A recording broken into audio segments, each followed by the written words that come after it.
Hello. We should start the recording. There we go. How are you today, internet people? Good? Very good. Welcome back to Continue Cooking with me, MonteCristo, and also my wife, Susie. And today we're going to be making some Halal Cart-Style chicken shawarma with some Halal Cart-Style white sauce and some harissa, which is a North African chili spice rub paste that'll be very delicious on top of our Halal Cart chicken bowls. The reason why I love doing these Halal Cart style chicken bowls is it reminds me very much of when I lived in New York City and I was working in Midtown Manhattan, and I would go out every day and hold on. We're waiting. We're adjusting a camera. Okay. All right, good. So the reason why I love Halal Cart style chicken bowls is that I used to work in Midtown Manhattan, and I would go out at lunchtime, and there are all the Halal carts all over Midtown, and they serve you this turmeric, cumin, toasty rice with chicken shawarma on top and white sauce, which is not tzatziki sauce, it is different, with a little side salad, usually consisting of some tomatoes, cucumber, iceberg lettuce, and some hot sauce. And anybody who's lived in New York City, I think, has had this at one point or another. It is delicious. And also, it has resulted in carts like Halal Guys, which is a very famous series of carts in Manhattan that have now franchised and opened brick and mortar stores across the U.S. because people love this. It's great. We're not going to be making chicken shawarma the usual way. I'm going to be using a recipe that is very good from the New York Times that does oven roasted, although I will be pan frying it this time because I'm in Korea and ovens are a bit rare here, and my oven is also a microwave and is kind of terrible. So, but pan frying it is fine, just slower because you have to do it in batches as opposed to just popping in the oven. But if you have an oven, I would recommend oven roasting it. Okay. I don't have an oven because we live in the same house. Oh, damn. Oh, that's a new mug that you have. Wow. There. Well, good thing the Last Free Nation store. Oh, there's a little bit of glare on it. All right.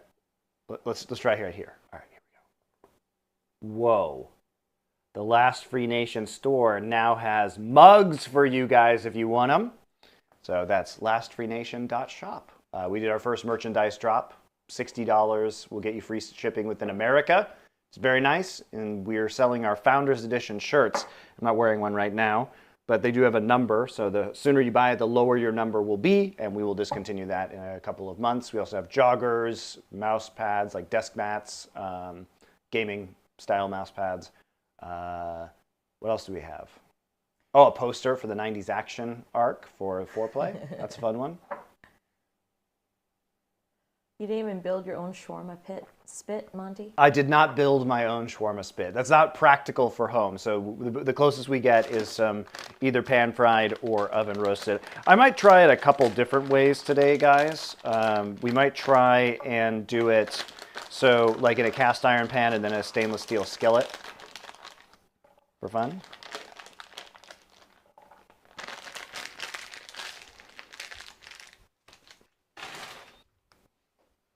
All right, so first thing we're going to do is get some of the chicken marinating here. So I will pull out my chicken thighs. Now, you are probably going to have boneless, skinless chicken thighs. I have boneless skin on chicken thighs. This time I'm going to leave the skin on because I'm pan frying it so I can get that skin nice and crispy, which should be good. But no big deal if you're going to oven roast it. You can either take the skin off. But in Asia in particular, boneless, skinless chicken thighs don't really exist. They either have bone-in skin on or boneless skin on. But if you're in the West, oftentimes you'll find boneless, skinless because that's kind of what people like to do. But if you have access to it and want to try pan frying it, having the skin on will be really good for crisping up that skin, making it a little bit fattier. Recipe isn't up. The recipe isn't up. That's all right, I'll fix it. It's on YouTube, guys. I forgot to pin it. One moment. The recipe is not up. I know. Hold on. Here we go. Oh my gosh. Fixed. Pinned. There we go. Solved. Is Monty single? He's looking too damn good in the kitchen. Sure is. Maybe I'll be single soon, guys. You planning on killing your wife? Is that the only way to get rid of you? How did the kofta cooking stream go? I couldn't catch it live. Well, you can watch it on my YouTube, youtube.com/@continuecooking. If you go to the live tab.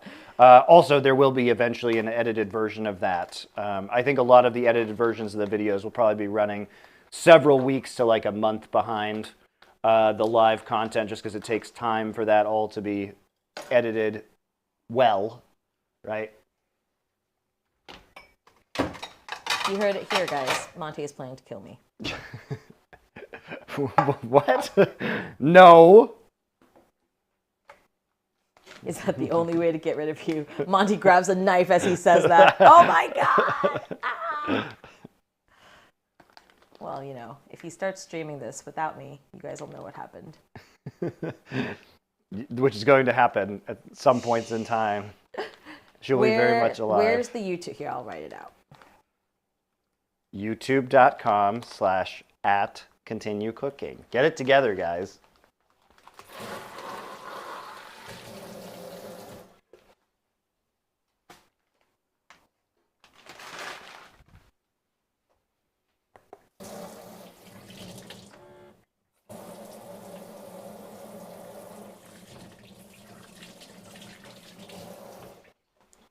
We should bring reading streams back. No. No. You can read I don't think... No, I can't. I don't think that's a good use of my time. Monty reads children's books.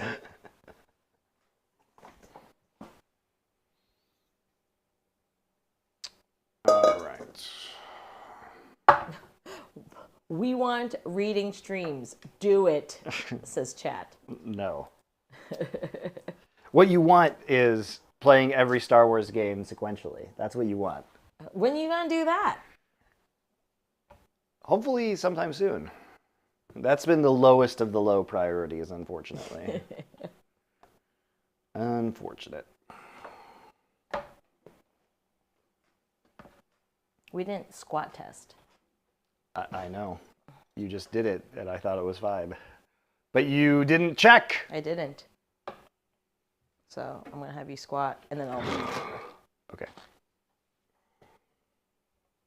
Monty doing Star Wars Connect is what I live for. That's going to happen. But guys, I literally bought an Xbox 360 last time I was in America with Connect, like a used one, specifically for that. So it's already been purchased. I'm Han Solo. I'm Han Solo.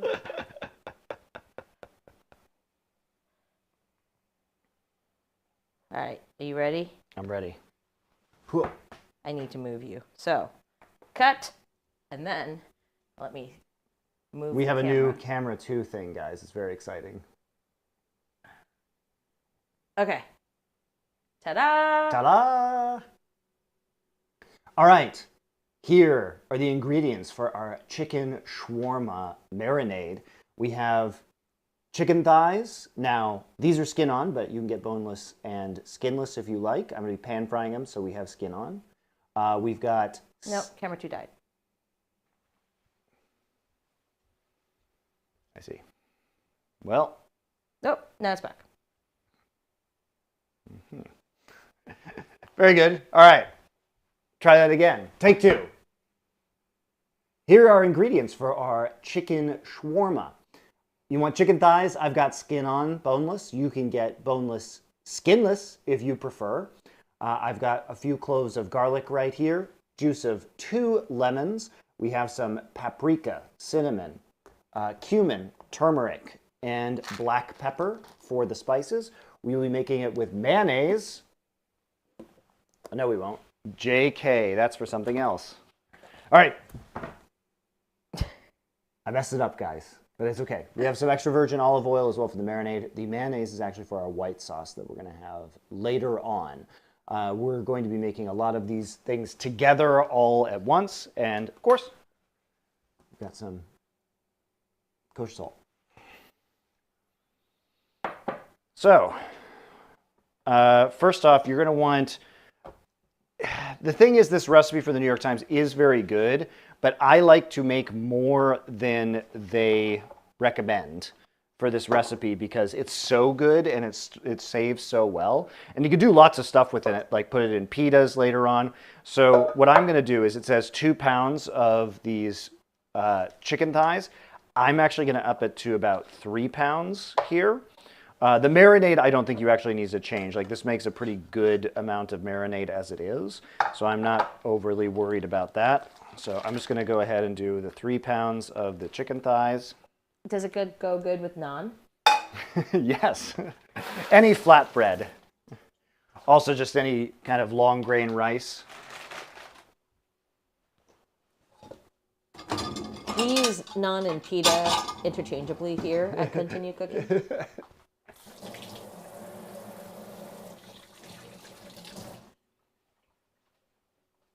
You can just eat it on its own, in fact. That's true. So. I often do because I'm lazy and I don't want to put everything together. So I just microwave a bowl of it and use a fork. It's great. Monty's actually worried that I might starve to death and starve my children while he's away in America because I never cook. So it's also that she's lazy, and so what will happen is she will just choose not to eat instead of making herself any food. Hey, I do feed the kids, okay? I overcome my laziness to feed the children, and then I eat whatever the children don't finish, okay? So it's okay. We're all getting fed somehow. Very good. All right, first up for our marinade, I'm going to make the marinade in this bowl and then pour it over the chicken.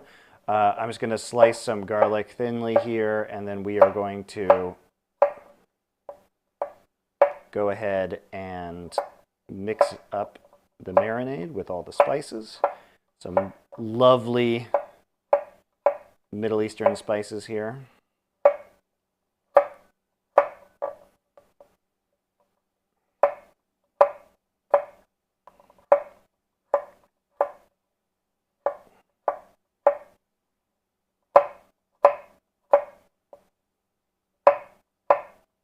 Nice methodical cutting it by threes.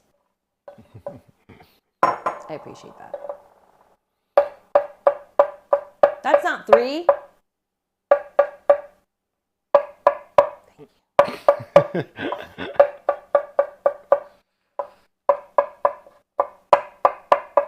All right, so we're just going to mince up this garlic real quick.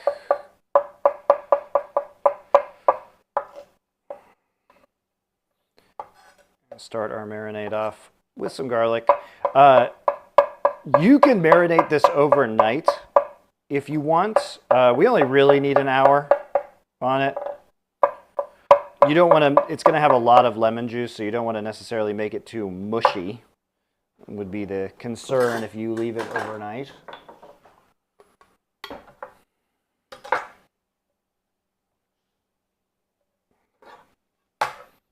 Hi, Team Centralink.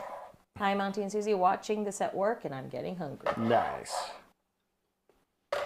Still at work, huh? Working late? I'm working and getting hungry. I'm with you.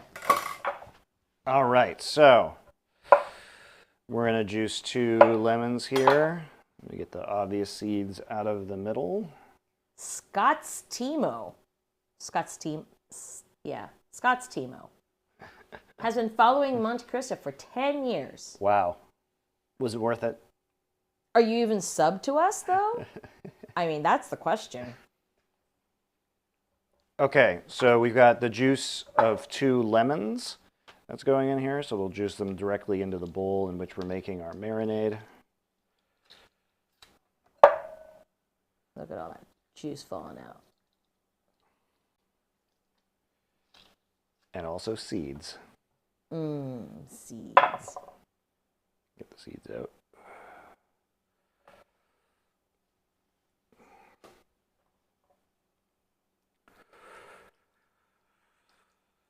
Well, I'm juicing the lemons first so I can see the seeds in here. Get all the seeds out. I need to be cooking those. Question for Monty. Should I be too worried about cooking with lye if I want to make pretzels? No. I've never made pretzels though, so I don't think so. I don't think you're going to be using a strength of lye that will injure you. Gobbler Wastakin has been following you for 9 years. Whoa. And are you even subbed to us? I don't even know.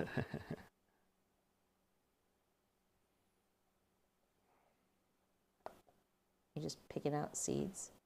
I am. A lemon seed hiding amongst the garlic. Oh, Gobbler was taken. I see.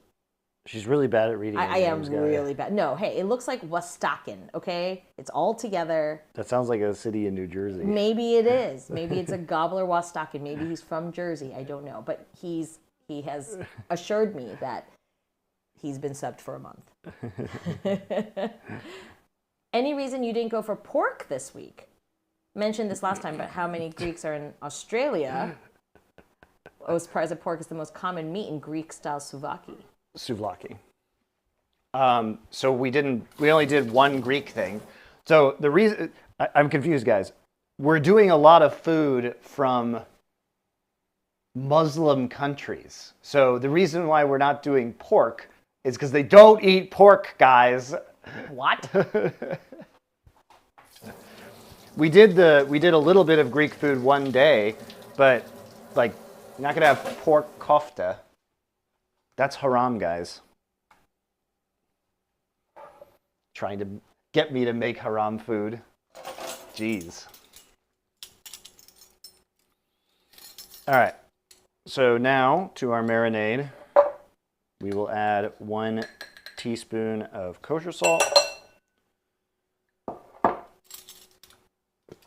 2 teaspoons of ground cumin,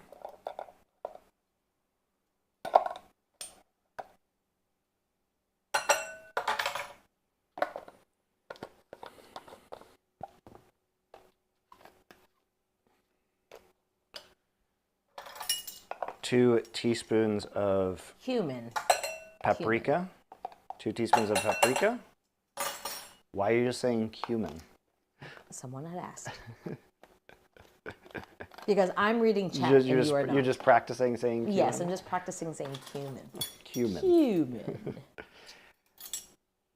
Half a teaspoon of turmeric. Turmeric. We're going to do just a dash of cinnamon here. You don't need a lot. Cinnamon's kind of strong. A little bit. And we're going to do about 2 teaspoons of ground black pepper. I'm going to do fresh black pepper, so let's go ahead and turn this for a while.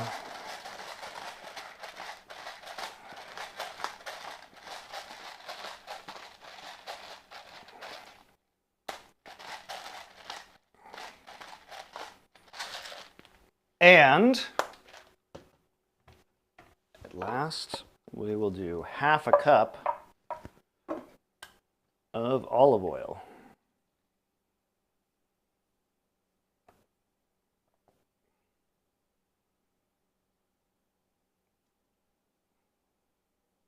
This will take a very long time. I see that. I could take the cap off, but I'm already committed now, Susie.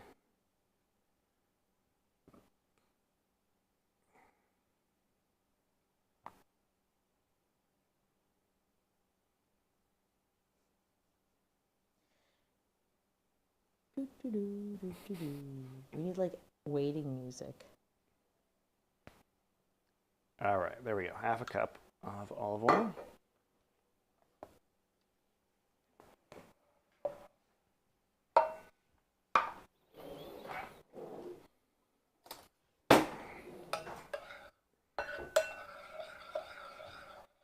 Stir our marinade together. Incorporate all the spices. Make sure our salt gets dissolved.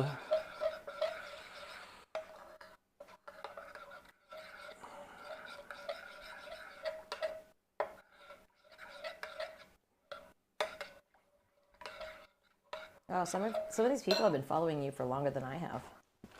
Wow. They haven't been subbed for longer. I'm also going to put just a dash of red pepper flakes in here. Oh my God. Are you spicing it more? Oh, I am. Just wait till I make my spicy harissa sauce.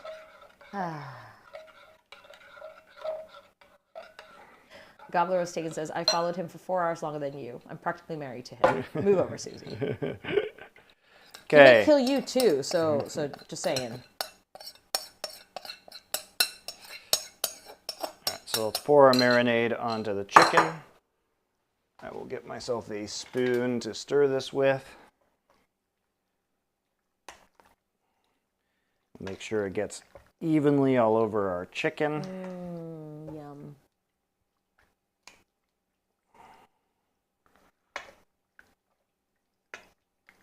Oh, yes. That looks so good already. Smells great too.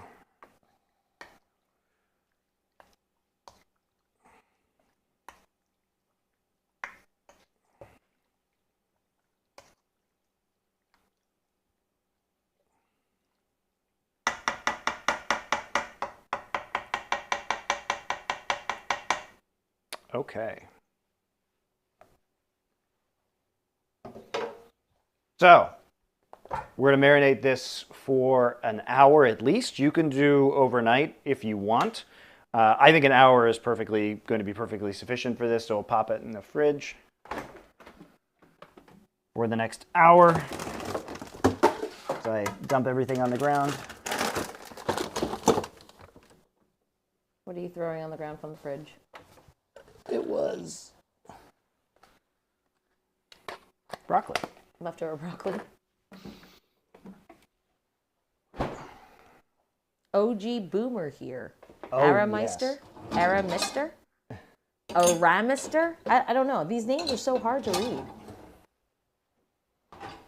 I think you guys should make names that are intentionally hard to read for her, just to draw her. They're already hard.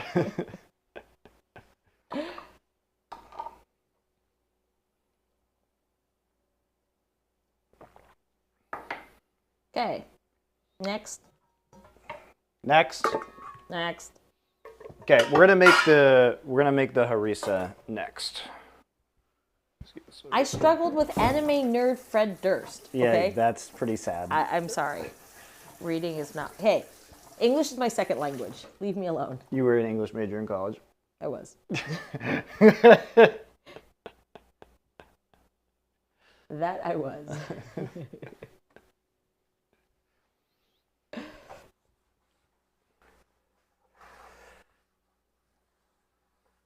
Don't believe her lies. Gobbler was taken. It looks like the end of Hoboken, or I don't know. It doesn't look like was taken. I see. Was taken. Was taken. Mm-hmm.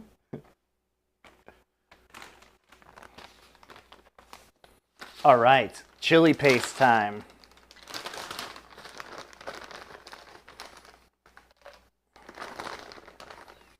Show us the bag. Got some guajillo peppers. Guajillo.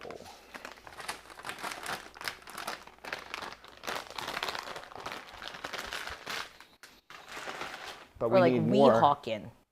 guajillo peppers.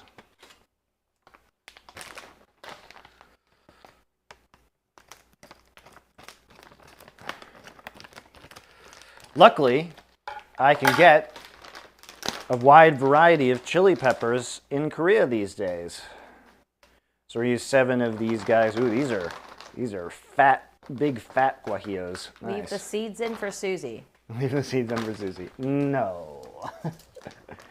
But you know what I will do for Susie? Is leave the seeds in. Nope. Even better, Susie. I'm going to add a few arbol chilies to this too. Oh, great. And you know what? Arbol chilies are very spicy. I'm not going to eat the sauce, so. You will. I won't. You must. You can't make me. I will pressure you into it Oh for, my for the gosh. fans. I'm. How will they know how it tastes if you're not there to describe it? I don't describe it anyway. I just eat it.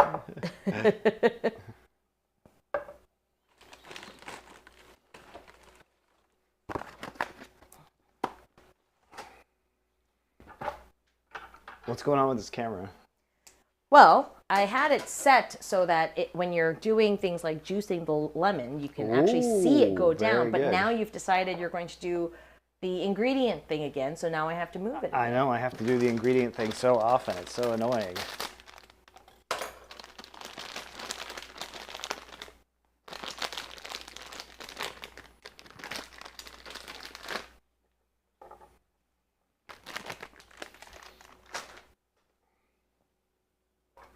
French Saga. Hey, I read his name right. Hello, Monty, Susie. Oh, you're welcome back, French Saga. Hope I know you. You're all nice. Yes, we are nice here. It's like going to... Susie, are you compromising the flavor profile of the dish? I am.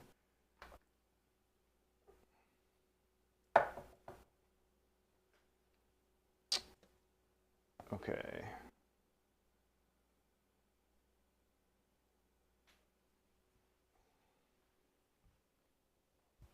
See, his name was easy to read because there are very distinct capital letters that tell me where the where the cuts are. See. Maybe if Wastaken was taken and the T was capital, I would have understood. All right. Ready? Here we go. Here are our ingredients for harissa, which is a North African chili paste.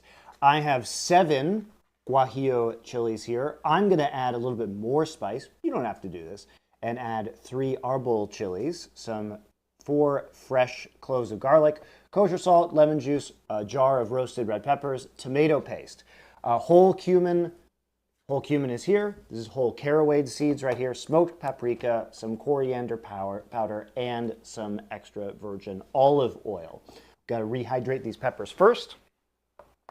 So you might be asking, what is harissa? So harissa is a very common North African chili paste. It's particularly popular in Tunisia, but also in Morocco and other North African countries. It's a way to add spice and depth of flavor to various dishes. Is this common in halal cart chicken? The answer is no. You can use any kind of hot sauce on your halal cart dish, but I thought it might be fun to make some harissa because I think harissa is really good and it goes on a variety of things. The great part about harissa is you can use it as a spread on your sandwiches, which is really nice because it does have that really good chili roasted red bell pepper kind of spicy sweetness combination, which is lovely. Depends on the kind of chilies you use in here. You can use kind of any chili peppers you want, depending on which chili peppers you like. So perhaps you want some chipotles in there, make it a little smokier. Perhaps you want some ancho chilies in there, get that kind of dried fruit flavor. It's kind of whatever you guys want to use, which is a fun way to customize your harissa. But it can be used as a topping or a side with many, many meals. So it's delightful. Good thing just to have in your fridge or freezer. And it'll be fun to make too. So the first thing we have to do is, of course, to rehydrate our chilies.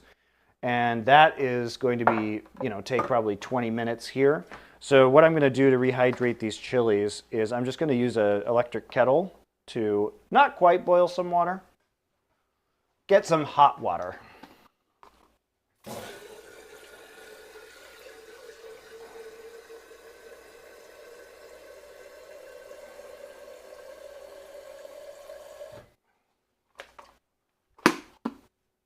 Okay, so I've got an electric kettle over here. You guys don't need to see it. You can boil some water just in a pan too, obviously. You can toast your chilies first if you want, if that's your jam. Oh, I'm looking. Okay, here we go. The other thing I'm going to do is you do not have to use cumin seeds, whole cumin, and whole caraway. But the reason why I'm going to do this is because I'm going to toast the spices first and then grind them up in a mortar and pestle. And that's just going to add more depth of flavor, a little bit more freshness to the spices, and add some complexity due to the fact that we are toasting them. I'm also going to lightly fry the tomato paste. I'm not a huge fan of raw tomato paste in general. I think it's it lacks depth and complexity.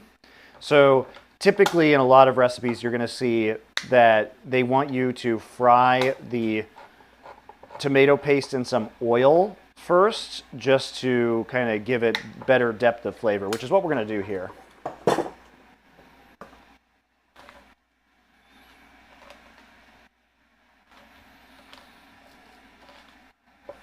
So I'm going to stem and seed these chilies first as well. I got these here. Just got my trash, food waste. So I'm just going to use some kitchen shears to snip the tops off and just dump some of these seeds out before we rehydrate the chilies.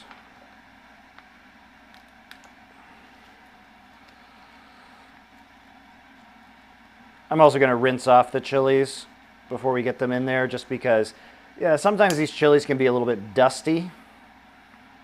Nobody likes a dusty chili. Because they've been curing or drying for a long time. Madlib K1 has been following for 1 year, 4 months. Wow. And this is his first time in chat. Welcome. What's your favorite Madlib's word? Adjective, go. What's your favorite Madlib's adjective?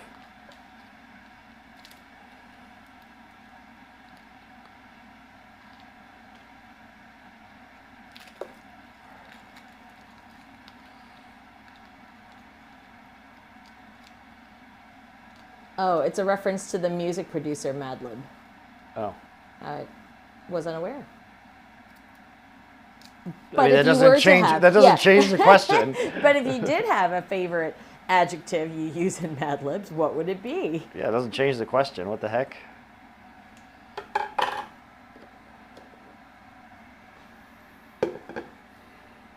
Okay, so what we're going to do is we're going to put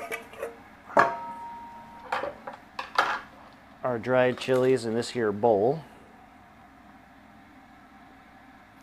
And the reason why we have to rehydrate them, guys, is first off, you almost always rehydrate dried chilies. And second off, because otherwise, how would we have a paste? It'd be all dry, and there'd be just like dry chili flakes in there. It'd be really gross.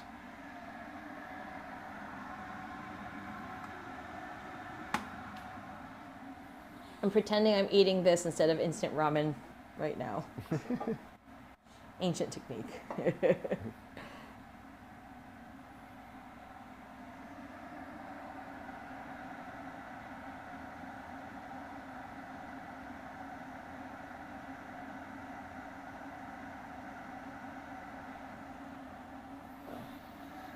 So good morning all. Welcome back to the chat. Good morning in Korea is what she means. It's morning for me. Morning for the Europeans. It's almost lunchtime. Monte and I have not been even up 11 o'clock. It's lunchtime. I'm hungry. We've been up since 7, okay?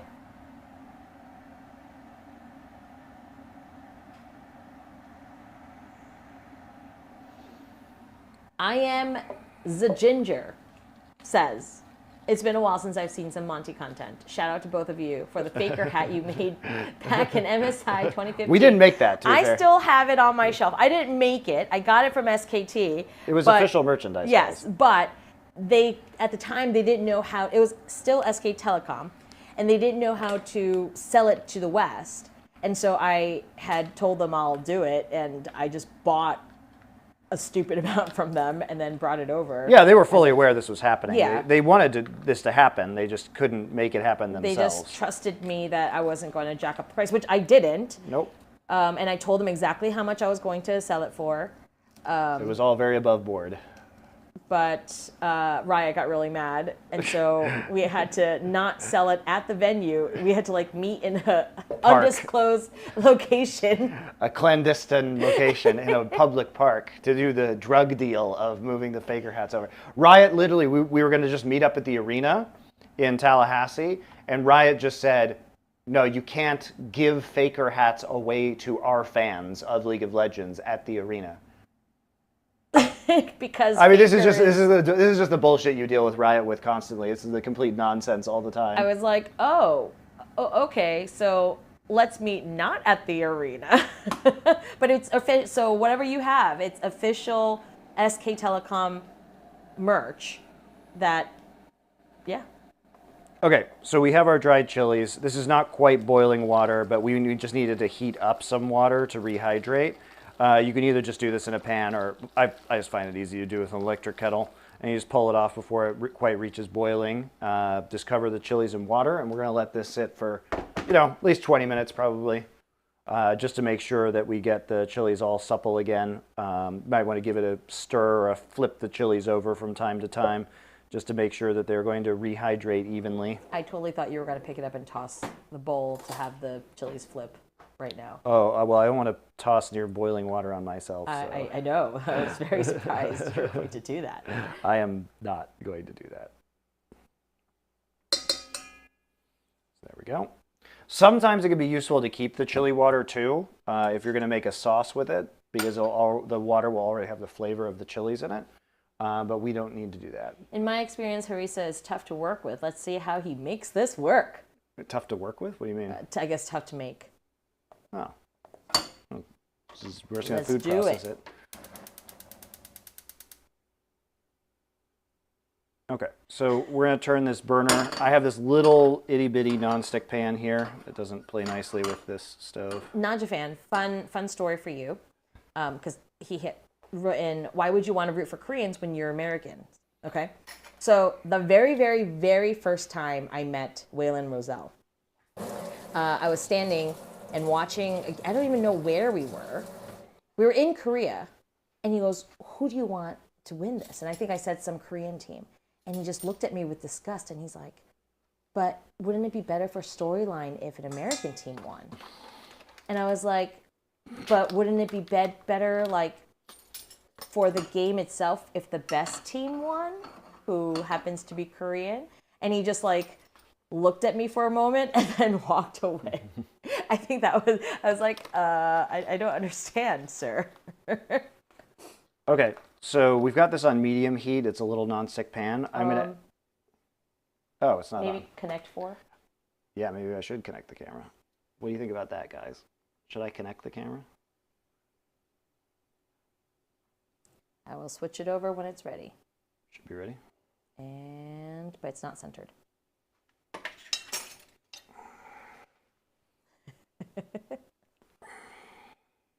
I'm a demanding director. Center it. Zoom. Enhance. Enhance. Okay. There you go.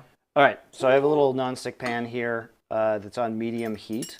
I'm going to add a teaspoon of whole cumin and a teaspoon of whole caraway. And we're going to give this a little bit of toasting. We shouldn't need to toast this for very long. We don't want to burn it. I'm going to keep the spices moving. They'll get to be a darker brown. And you'll definitely start to smell them. They poppin'.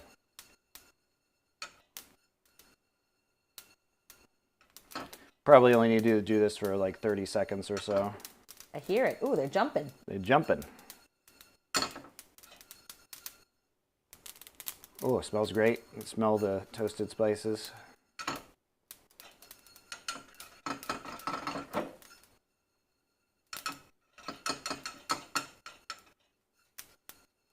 Are you going to grind them also? I'm going to put them in a mortar and pestle.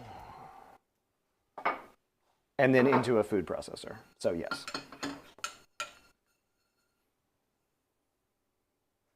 Okay, I'm looking at it right now. Yeah, it's pretty toasty. We don't want to burn the spices.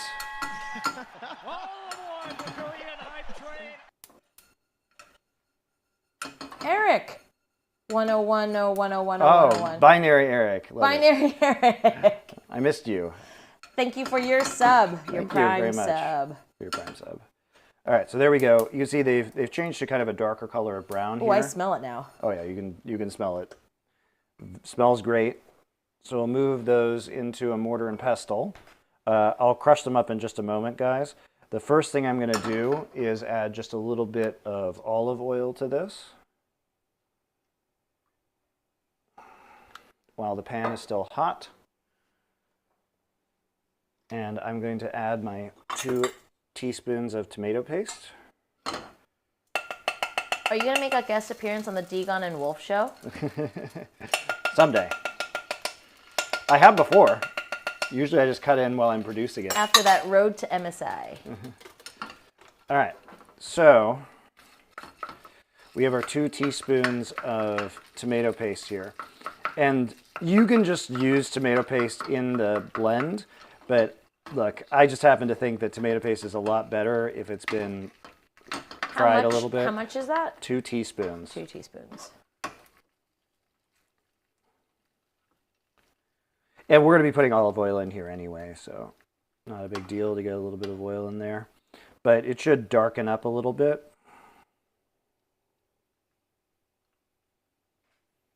And as I said earlier, I think unfried tomato paste is kind of a bummer.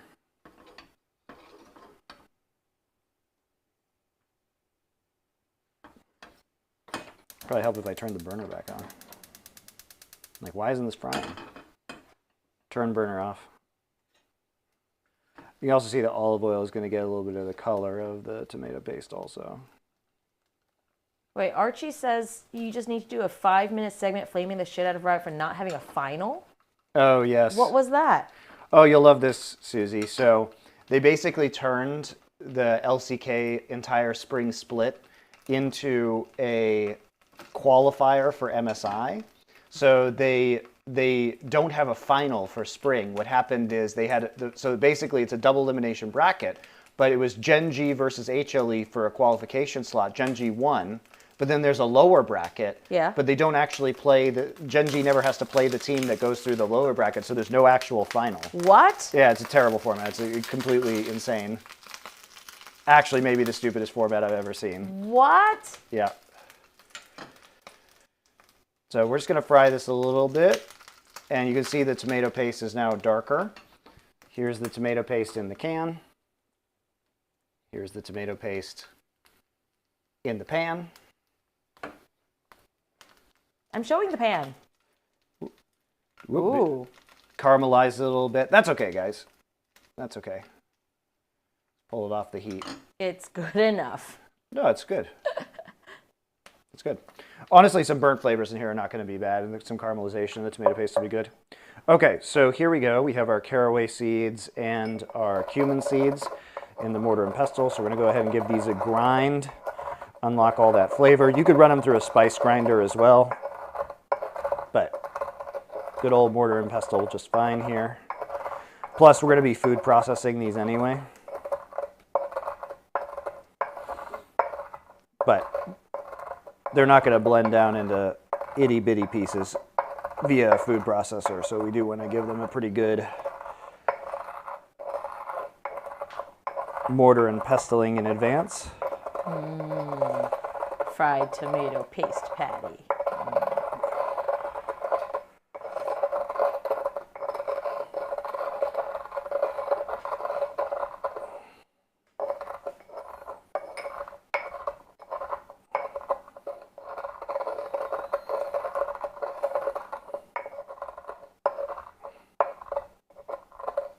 It's still sizzling in the pan. Is that cool?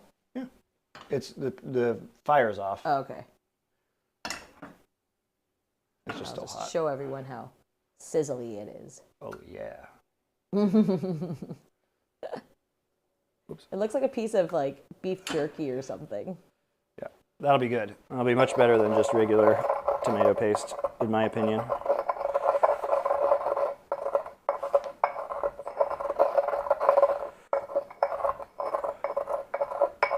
Does Raya just hate LCK in particular for being better than every other region? God only knows what they think. Are they just trying to sabotage it? So here you go. It's a little tough to see with the light. I'll try and get some more light in there. You can see we've kind of... Do you want to go 2? Yeah, let's try that. Up. There we go. That's much better. So we've ground our toasted cumin and caraway seeds into a nice powder at this point in time. It smells absolutely amazing. You can really smell the toasting on those seeds. I'll let her smell it. Mmm. Yep.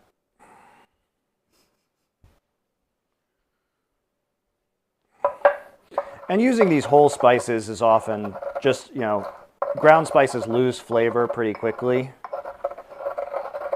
as they stick around post-grinding. So, you know, the freshest way to make spices is always just to kind of toast and grind your own.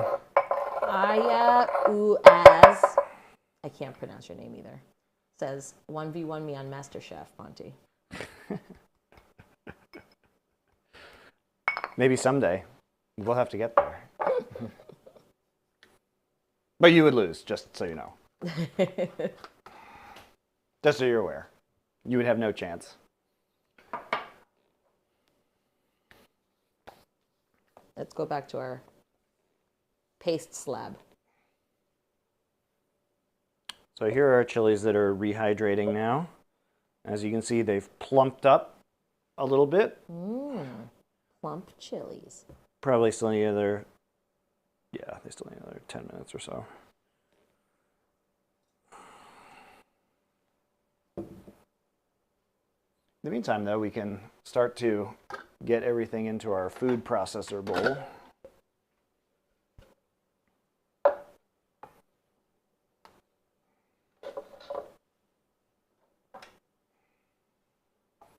So we're going to drizzle, like a pesto, we're going to drizzle the olive oil in while the food processor is running, but we can kind of get all the other ingredients in here right now. So I'm going to add 4 cloves of garlic.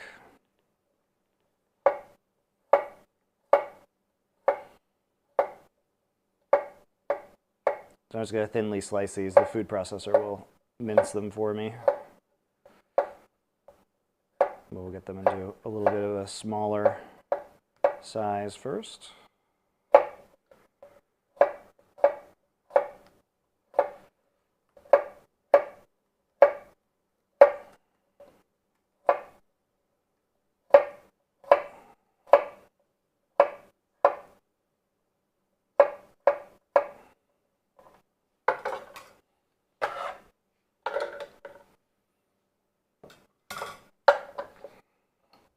So I'm going to add our recently ground cumin and caraway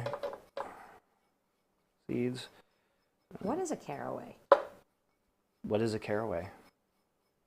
Good question. I honestly don't know. I don't know what kind of plant it is.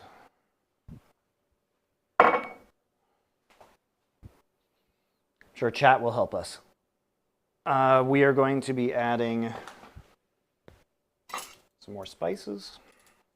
Have you thought about what your death row final meal would be? There is a popular podcast that brings famous people on for their last meal, and they just do a podcast about it. That's kind of cool. It's a good idea. All right, so we're adding our tomato paste here. Boop. Plop. I don't know. What would my final meal be?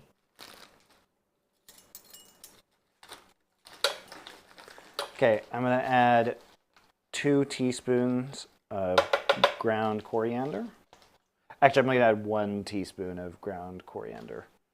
I'm going to just even out the spice. 2 teaspoons is probably going to be a little bit heavy on the coriander with the amount of cumin and caraway we put in.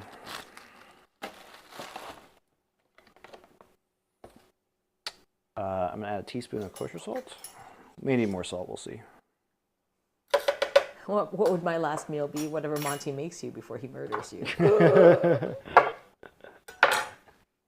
It's called Mythical Kitchen.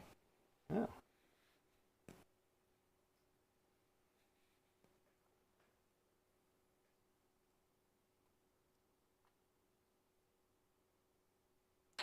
Okay.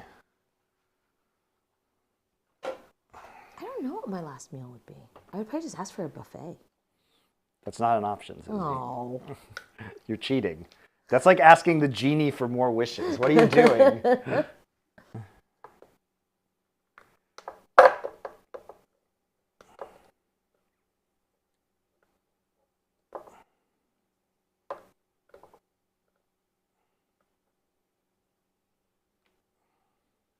All right. Immediately, another seed falls in there. These are very seed-filled lemons today. Ah! I was hoping I wouldn't have to do this into a separate bowl, but I think I'm going to do that instead of suffering like this.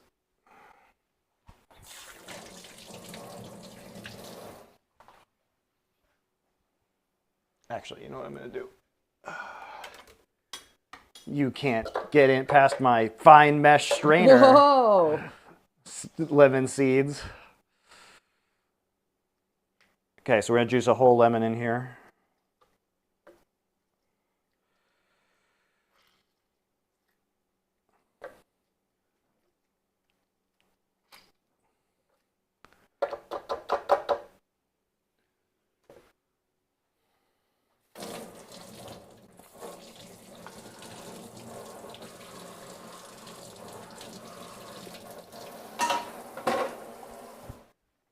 Monty, I believe you were getting into F1 through DTS. Drive to Survive. I could be wrong here, but did you catch the race this morning? I did not. No, I haven't been actively watching F1 since we got to Korea. All right, I'm going to add 1 teaspoon of smoked paprika.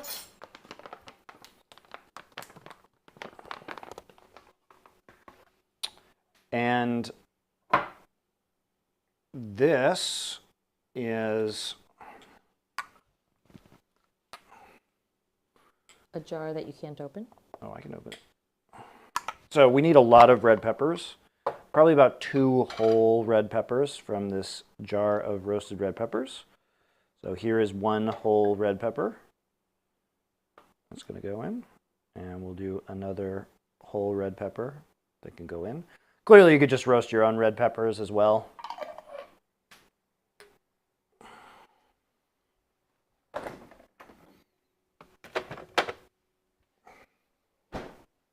So 2 whole red peppers. And now we wait for our chilies to rehydrate. But that's all the ingredients that we're going to need in this besides the olive oil, which we will add as it's running. He says you're missing out on a fantastic season, which is few and far in F1. Yeah, I've been reading some about it. It seemed like last season that there were some issues with some of the cars being a lot better than the other cars, so it was kind of unexciting. But as I understand it, they've kind of leveled the playing field again. Is that accurate to say? Archie thinks, what did he say here? Don't quote me on this, but I think we don't use both cumin and caraway in Indian dishes. It's either one or the other. Huh. But Shiv says we do in Nepalese cooking. So, it's interesting. I wonder why that is. If it is that you guys don't mix it, I wonder why that is. Is there some kind of reason? It's true. In the Indian food I've made, it hasn't had both cumin and caraway. That is true at the same time. But I'm not a super experienced Indian chef. Are we just waiting for are we just watching the chilies Hydrate? Yeah, they're pretty good now. You know, we're not going to be skinning these chilies because it is incredibly annoying and also going to be kind of unnecessary here. You know, a lot of times if you're making a more fine chili, you want to not get the waxy chili skin in there, but because we're kind of making a paste, it should be okay in this particular instance. Might just give it a few more minutes.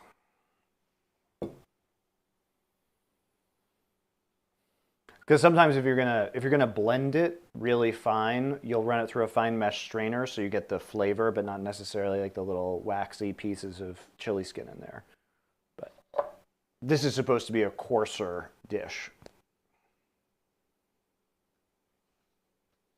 and more of a like a paste texture, like spreadable almost. So I guess we can do some other stuff while we wait. Like make our white sauce. Delicious. Yeah, I have very fond memories of the halal carts as well, because I grew up in New Jersey, and we would, like in college, we would just pop over to New York for It's just cheap and good food. Yeah, and you want to hit it up at not peak hours, because you don't want to wait forever. I think this is when there were only 2 carts, too. There was one, God, where were we? There was probably one Midtown and then one further south. The Shy Guy. Thank you so much for your subscription. 12 months. Thank you, the Shy Guy. Woohoo. What do you call a rave full of dead people? I don't know, but I'm scared. A raveyard. Oh, very good. I like it.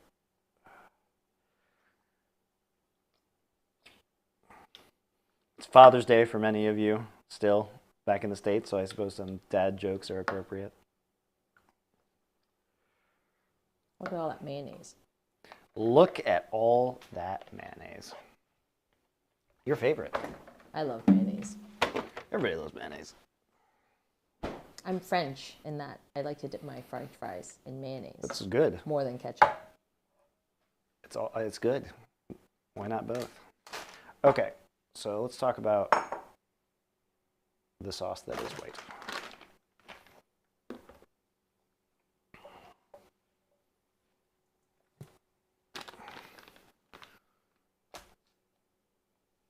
Oh no, I forgot my white vinegar, which I will go get right now. Is that Kewpie mayo? No. No.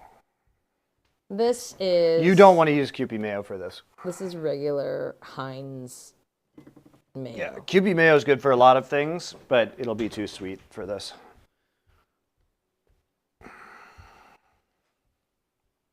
It is 4:17 a.m. right now, says the Shy Guy. That's the perfect time to eat halal cart chicken. It is. It is. It's like kebab, man. It's like you want to go out and get yourself a nice greasy doner kebab in Berlin at 3 in the morning after you've been drinking all night. This is that kind of food. It's great. My 4-legged alarm clock worked well. He wanted food. Okay, here we go. Wait. We can't. Ah!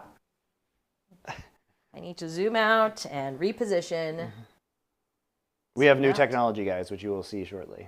And squat. Huh! And stay there. And I run over here and go.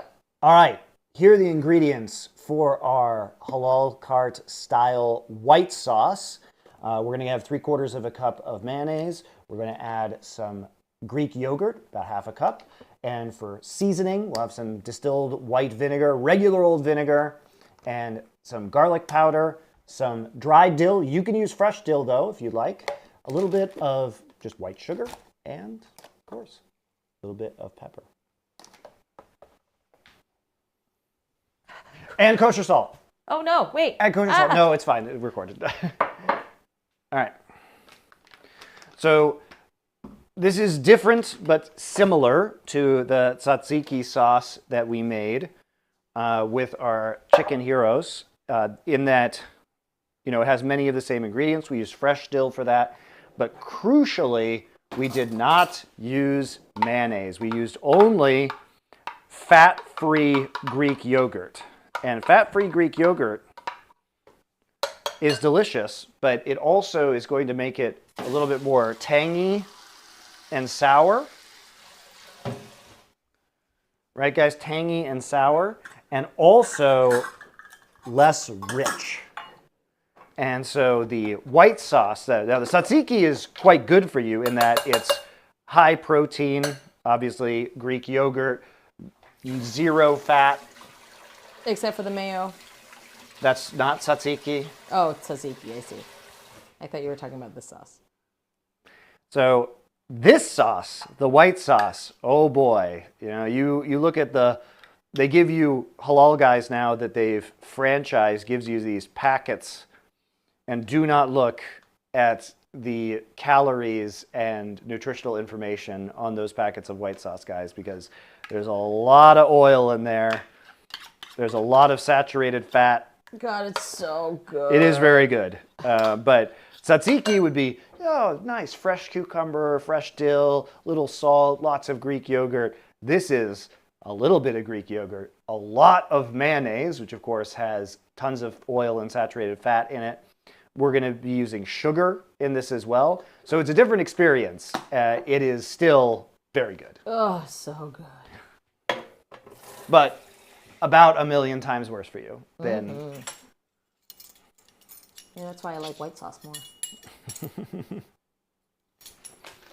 Okay, we don't need a lot of garlic powder. We're going to use half a teaspoon of garlic powder, half a teaspoon of kosher salt. Remember that there's already salt in the mayonnaise, so we don't need to add quite a lot of salt, just a little boost. We're going to use a full teaspoon of sugar here. Oh, yeah. Enemy Nerd Fred Durst, didn't you say you were going to cook along today? Was it a lie? Did you get my hopes up and then crush my dreams? Okay, half a teaspoon of dried dill. If you're doing fresh dill, you can probably use a whole teaspoon or even more, depending on how much you like it. So half a teaspoon of dried dill here.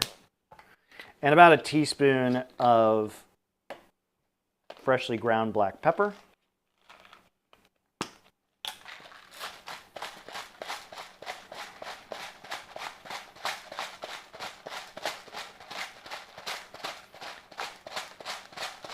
However much pepper you feel you need to be peppery. And then we're going to use quite a bit of vinegar in this, really 2 tablespoons of white vinegar. I said I might, but I injured myself during my ride and did not get the opportunity to grab ingredients. During what ride? All right, 2 tablespoons of white vinegar. And then, I hope you feel better soon. And then after that, we just go ahead and mix this all up, integrate the vinegar into the sauce, make sure that sugar all gets dissolved in here. Oh my gosh. And our salt. You may have to add a little bit of water to this to get to a more drizzling consistency. But it depends on, because right now, yeah, it's a little, that's all right. Maybe I'll add a little bit of water. Yeah, I think it's okay. Sometimes you might have to add a few teaspoons of water to this. Certainly when you refrigerate it and you bring it back out, you will almost certainly have to add a little bit of water to it. Please don't eat this entire bowl of white sauce at once. That's not recommended for your health. Oh my gosh.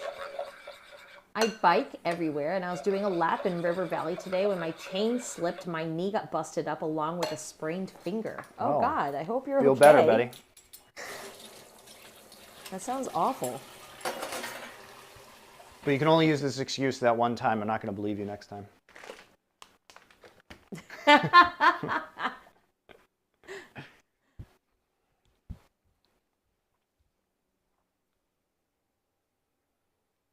Oh, yes. So good. It's like creamy and tangy. It's so good. A little bit sweet. All right, make the chicken. I need to dip chicken in this now. So we have our Halal Cart white sauce all nice and done now.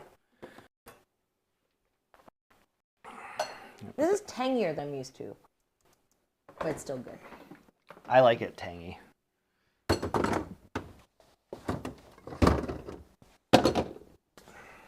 Okay, let's make our harissa. You should be hydrated sufficiently.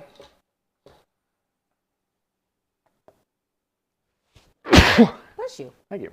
All right, so we have our rehydrated guajillo peppers here. I'm going to drain them a little bit.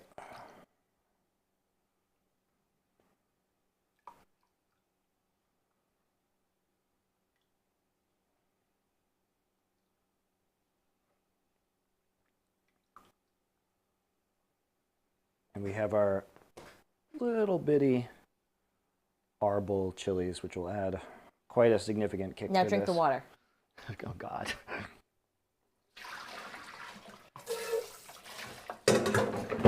Why are you trying to kill me like that? I thought you liked stuff like that. All right, you ready? We have new tech, guys.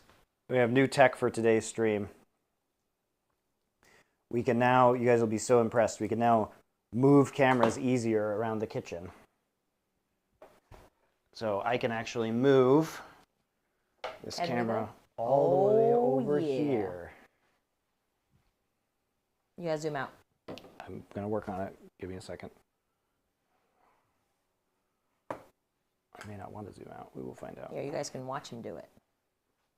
So now we have more cameras, so we can work over here. So we have our food processor that doesn't actually have the blade in it, because I'm being silly. So I took the blade out to put stuff in the bowl. I put the blade in, get everything out of the way.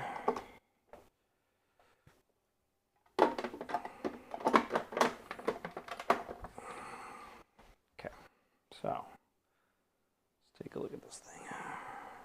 Yeah, I was gonna say, move it so that the handle's not in the way. All right, you guys can come along for the ride. There we go. Ta-da! So the first thing is we're going to try and get this into a little bit of a paste, and then we're going to slowly add the olive oil.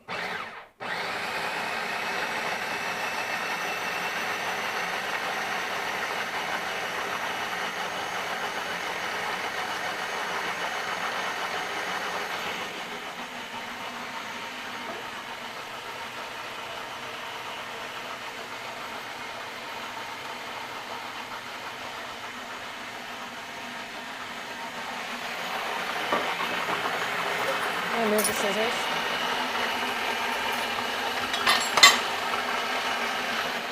Okay, first things first, we're just going to scrape this down. Christopher? Yes? Move the olive oil. Yes. You can see we kind of got a paste going here, which is what we want. Going to scrape down the sides a little bit before we start the process of adding the olive oil.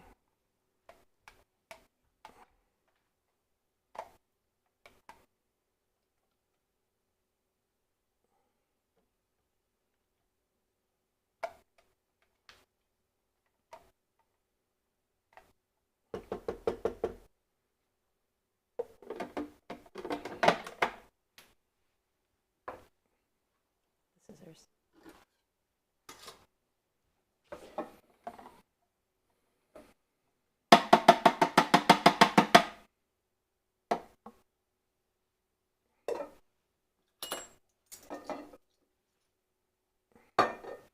So I'll turn this on to low. I'm going to add 1 tablespoon of olive oil.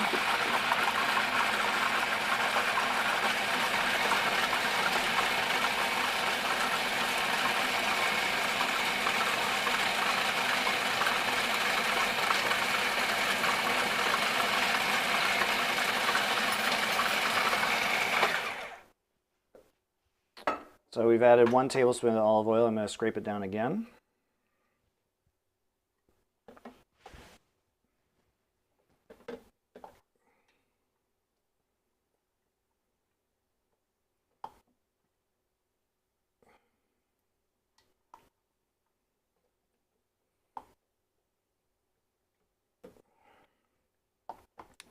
You can see from the consistency, this is making a nice roasted red pepper and chili spread or condiment.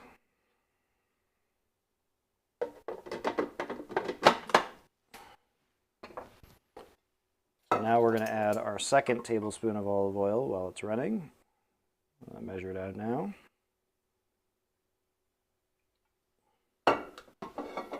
Put it back on low.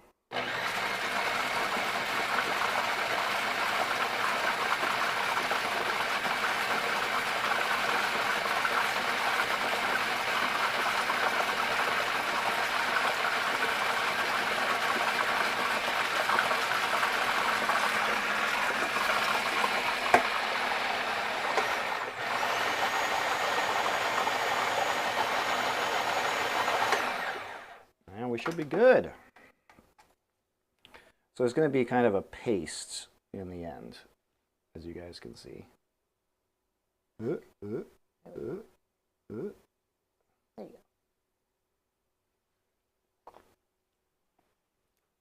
That was just delicious. Is it spicy?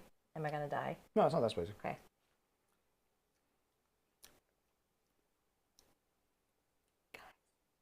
This is how Monty kills me. Death by Harissa. It's good. It is good. It is really spicy, though. Very good.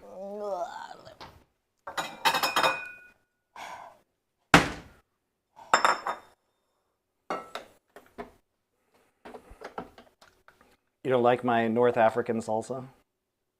Oh my God. Which is what this is, basically.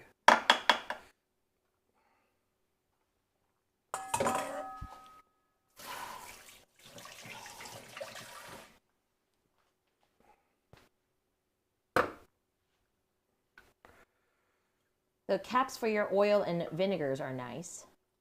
We got all of those here in Korea. I don't know. What did you search for?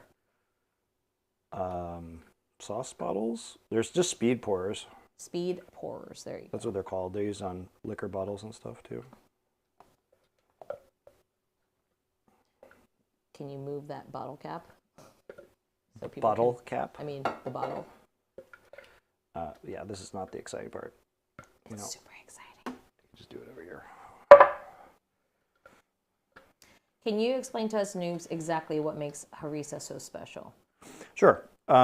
This is a paste, like I said earlier, that is primarily associated with Tunisian cuisine, but you'll often find it in Morocco as well. And the reason why this is great is it is kind of just a salsa, guys. Like, it doesn't have tomatoes in it like you would see in a Mexican salsa, but it does have tomato paste. And what we're trying to do is we're trying to give these kind of North African flavors, so these heavy spices with the coriander, cumin, and caraway seeds, and we're incorporating that with some different chilies and also roasted red peppers, and we toast the seeds ourselves. So what we're going to get is kind of a very smoky, deeply flavored chili paste. And it has some brightness to it thanks to the tomato paste and the acidity from the lemon.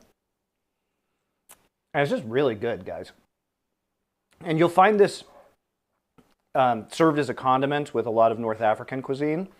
And you can use it, why it's great to have around, is it's going to add a kick to our Halal Cart chicken bowls.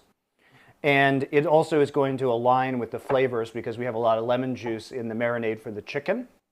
And we're being using a lot of fresh vegetables.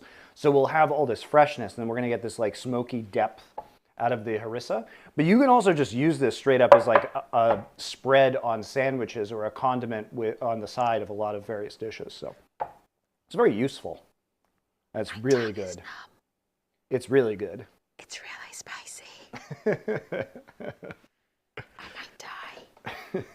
It's good though, right, Susie? It is good. It's just really good.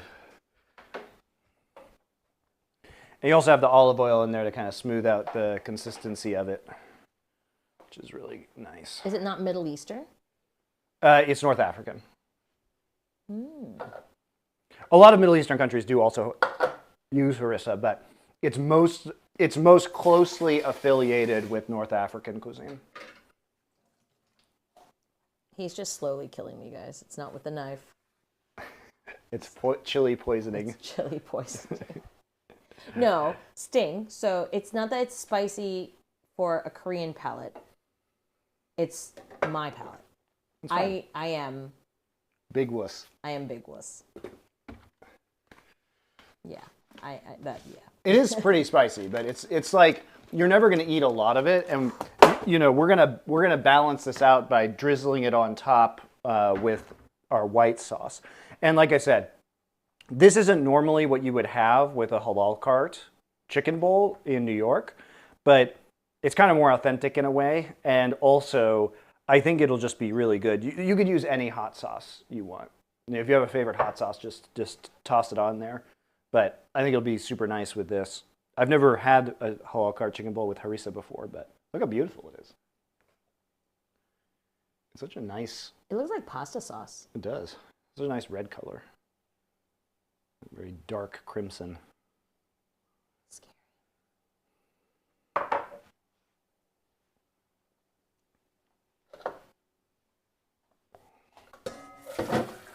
Yes, I have gringo mouth. Leave me alone.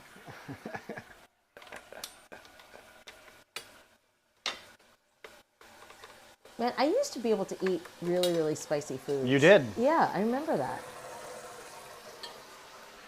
No, I used to, guys. I blame pregnancy. You can't understand. You guys don't have ovaries, okay?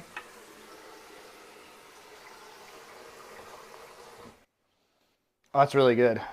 Ooh.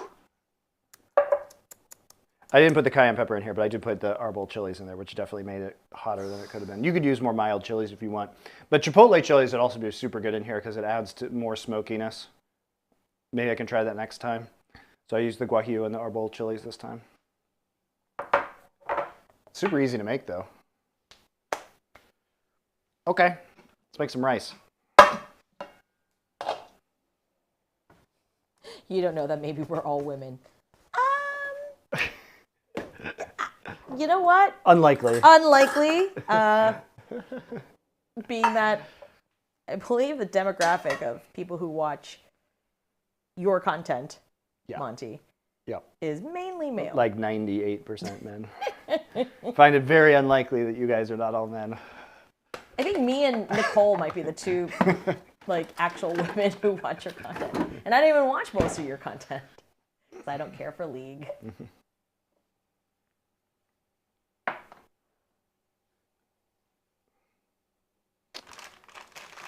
All right.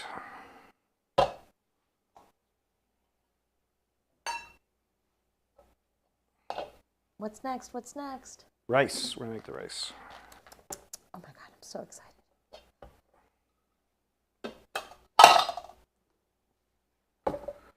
Oh, Anime Fred does, so he might be a thirsty woman watching Zaddy cook. I don't believe a woman would name herself Anime Fred Durst. That's the biggest lie of all time.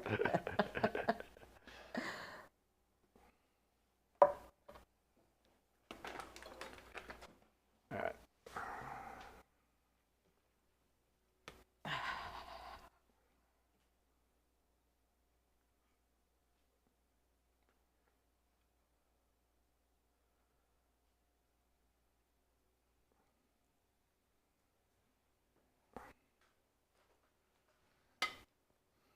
I don't even watch League anymore. I just watch LFM League content for hilarious toxicity.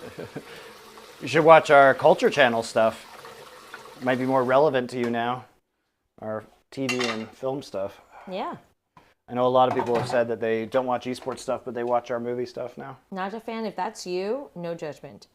Maybe some people here are just eggs waiting to become beautiful women. All right. Let's go. You guys ready? Huh.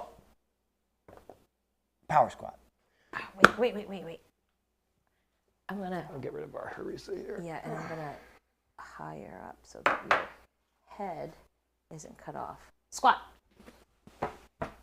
And good. Okay. Okay, guys. Here are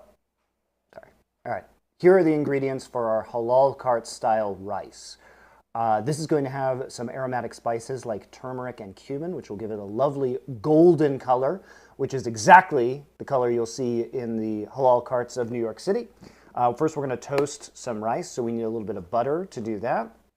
Unsalted, of course. We need basmati or another long grain rice. We have our turmeric, our cumin. I have some homemade chicken stock here. You'll need 2.5 cups, whether it's store-bought or homemade, some pepper, and some kosher salt. And that'll be our rice.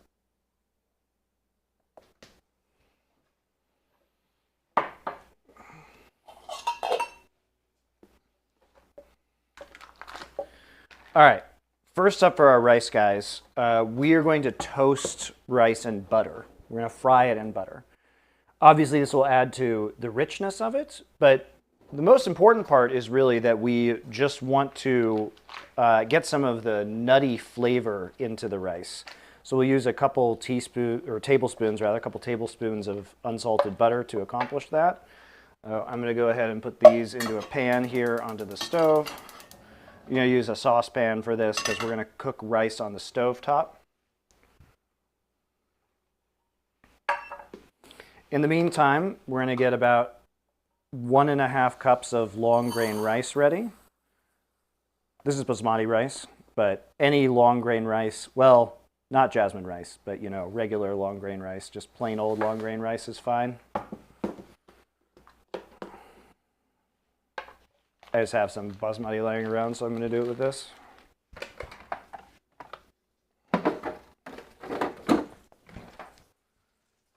Okay, we really don't want to... Actually, browning the butter is probably fine, but in this, because we're trying to get that toasted flavor in there anyway. So sometimes you're going to want to toast things like rice or oatmeal. It's great if you toast like steel-cut oatmeal in some butter first, because it really will unlock more depth of flavor.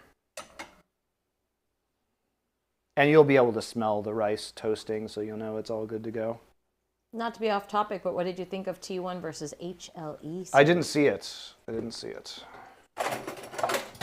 I was out with my kids yesterday, which is why I'm not streaming League anymore, guys, because Sundays it was really hard because I had to watch those games live, which made it difficult to spend time with my kids. All right, so we're going to add 1.5 cups of this rice. You'll see that the rice is going to absorb a lot of this butter, which will make it extra delicious. So there's the 1/2 cup right there. Give this a stir. So we want to coat the rice in the butter, like so. And that's going to turn this rice, as we cook it, I'm going to turn this to medium. And as we cook it, you'll hear the rice kind of frying. The rice will be dry, of course.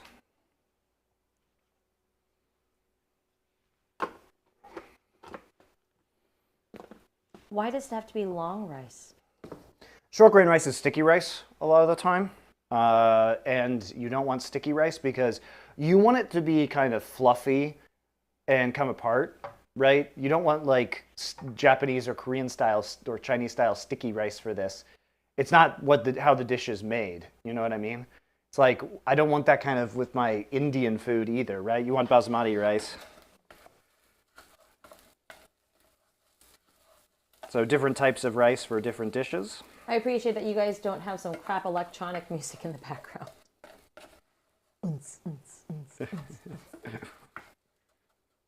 Well, you don't want some like chill lo-fi in the background, guys. I can find some 8-bit chip tunes to put in the background. For the edited version, okay. I enjoy the silence and also you won't be listening to it, Susie. Don't worry. Oh, for them? Yeah. Nah, they enjoy listening to the stirring and the.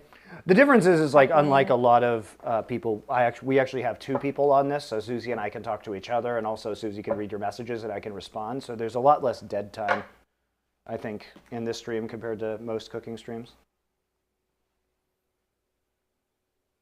We're so fun. We are.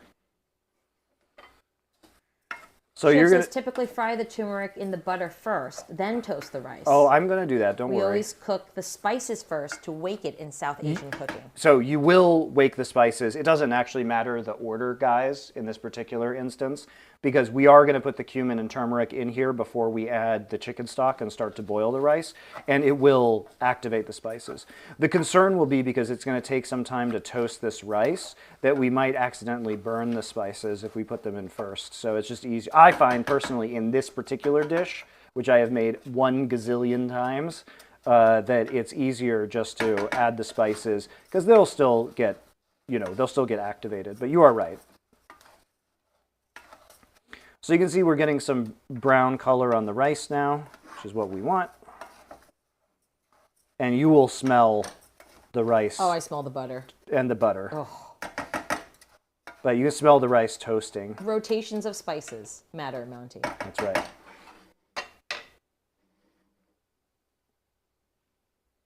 I can smell the toasting rice. Mm.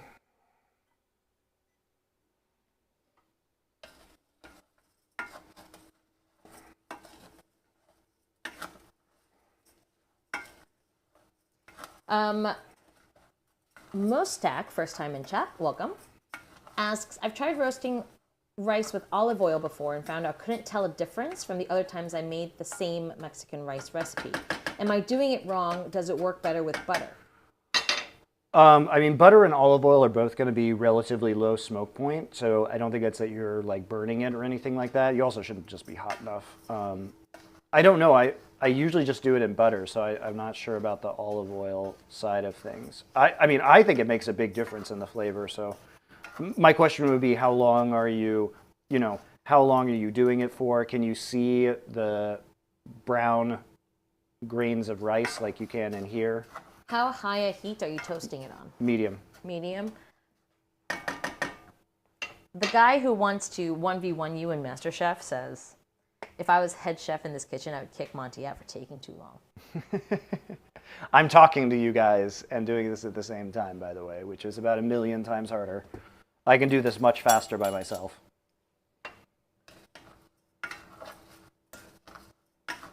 I usually took the smell as a sign it was done. Maybe I wasn't toasting enough. Maybe. Yeah, because you can see it's, we're getting kind of... Toasty. We're getting kind of toasty here.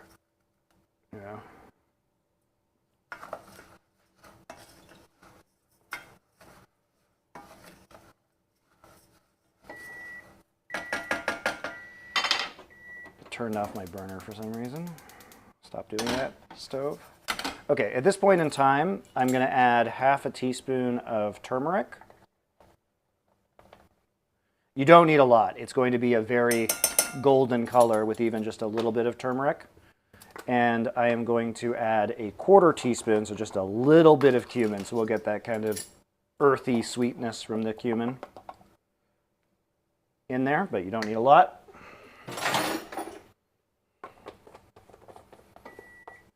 Okay, stop that stove, please. Stove thinks you're burning something. Well, it would be right, but it's deliberate. So we want to wake up those spices. The rice is very warm, so when we distribute this out, it'll wake it up really nicely.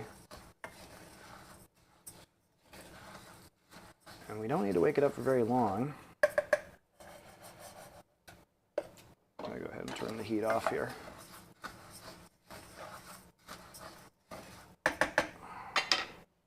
So I've turned the heat off just because I need to measure out some chicken stock. Okay, this is homemade chicken stock that I made with some pieces of a rotisserie chicken, some chicken bones from a rotisserie chicken. And it's actually 3 cups in here because that's how I measured it out originally. So I'm going to leave half a cup in here. I want 2.5 cups of this chicken stock. This is completely unsalted because I made it so I can add salt later. I can make that decision later. The amount of salt that you add is going to depend on how salty the chicken stock you're using is. Right?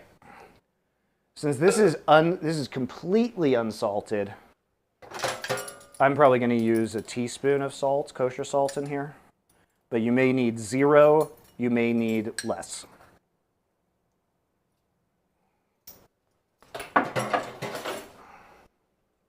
Fire Element, I mean, you're one of the YouTube guys that we have here, one of our 5 concurrent viewers on the YouTube channel.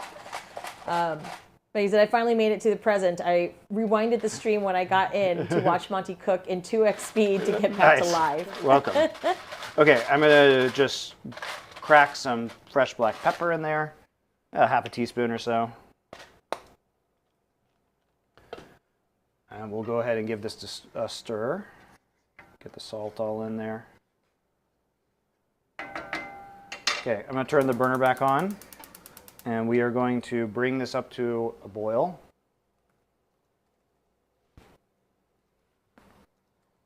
I'm going to stir it a little more, make sure our salt's all dissolved in there.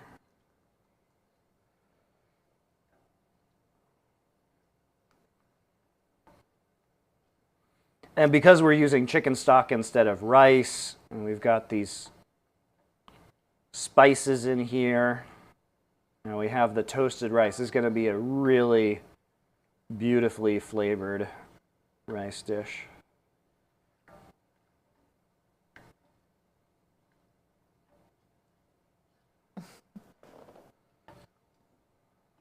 And to the person's point earlier, when you make Mexican-style rice, like you would have at a Mexican restaurant on the side, you do toast the rice also, but then you would add usually some tomato paste to it also.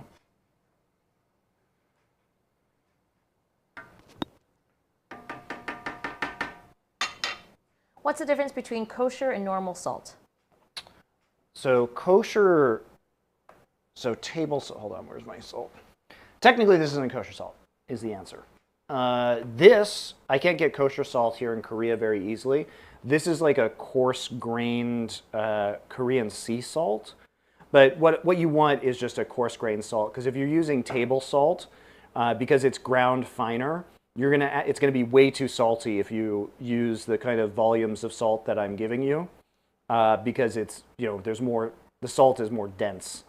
Kosher salt is just very useful in general. Most people, hold on just a second, I'll explain in a minute. This is boiling now, so what I want to do is I want to reduce this to a simmer. So I'm going to turn this down to low. My burner is very powerful, so I'm going to turn this down to low. And still too hot, especially when I cover it. So I'm going to cover that.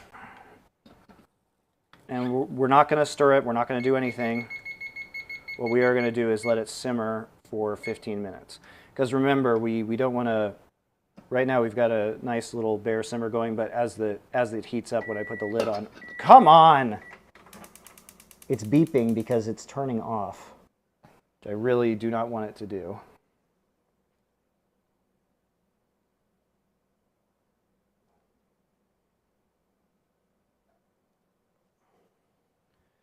Turn this quite low, so it's probably a little bit too much still, but whatever, we can only do so much. Hey, 7 YouTube viewers, I appreciate you. So basically, back to this, you know, kosher salt just allows you to understand how much salt you're kind of getting in there. Also, it's very useful for things like steak, where it'll absorb in, and you can kind of sprinkle it a little bit more evenly because it's easier to handle. Holy shit! I'm going to move this to a different burner. This stove is not being cooperative. It keeps turning off.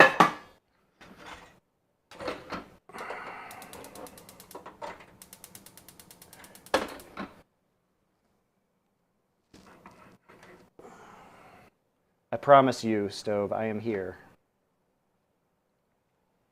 Stove is just trying to be safe, okay? It is too safe. Okay.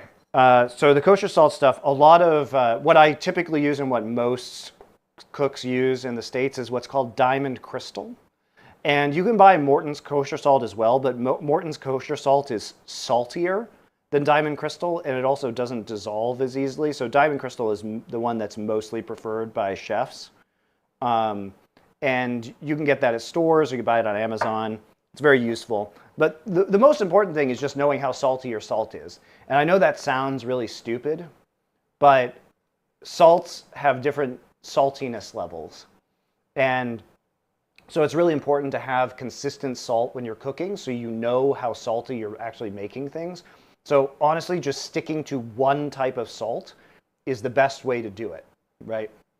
Just so you know that, because eventually after cooking a while, you know how much a pinch of salt is going, how much Right, salt. and as Susie will tell you, so I have this Malden salt, and this is a really nice British sea salt, and it's great. And like if you look at it, it's got these like lovely flaky crystals to it. But when I started using it, I started over salting food because it just is saltier. Like if I put this in my mouth versus this Korean sea salt, this is much saltier. And so I would put what I thought was an appropriate amount on, and things would end up too salty, and then I started getting that one angry. dissolves super fast. It also does. That's what's Yeah. nice about it, is that it dissolves really quickly. It's very nice flavor. There's a joke here, something about tiers of fans, TSM, KT. I don't know. There's a whole bunch of jokes here, but I'm not in league anymore, so yeah. Come on, Dad. It's Father's Day. You give me a dad joke about tiers. It's not Go. Father's Day. Huh? It's not Father's Day. Well, it was yesterday. Close enough. It's Father's Day for people in America.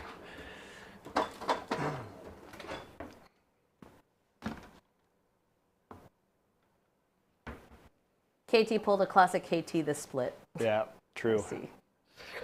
Feel bad for BDD. He's good. Stuck with that garbage-ass team.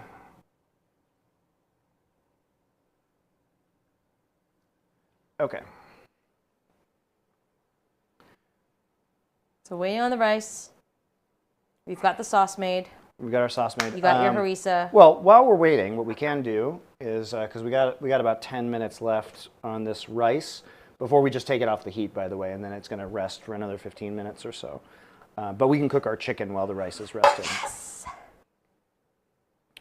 Before we do that, I like to have some fresh vegetables on this. Like I said, if you go to the halal carts in New York, a lot of the time they're just gonna have some fresh tomatoes, some maybe shredded iceberg lettuce on the side. We'll make the higher brow version of this. We'll add a few cucumbers. I'm just gonna go ahead and stripe the skin of this cucumber. Is that the cucumber from the farm we went to yesterday? It is. We went to a farm yesterday. Got a fresh cucumber. So I'm gonna cut this at an angle so we get nice big slices like that.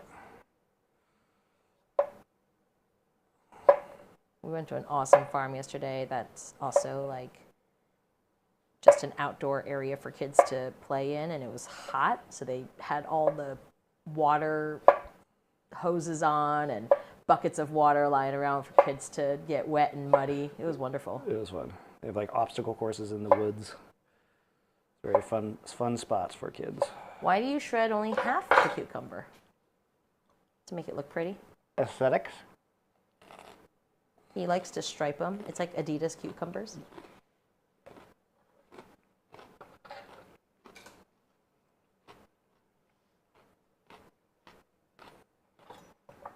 Throw me one.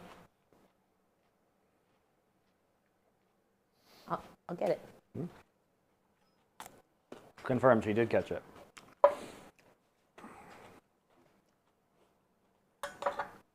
So, I have these grape tomatoes that we were using last week for our Greek salad. So I have a lot left over. I'm just gonna slice these guys up. They're nice and sweet. And we'll add those to our bowls in a moment when we assemble it with the rice. Maybe I'll add some romaine lettuce too. I like it with a little romaine lettuce. No, I'm good with this.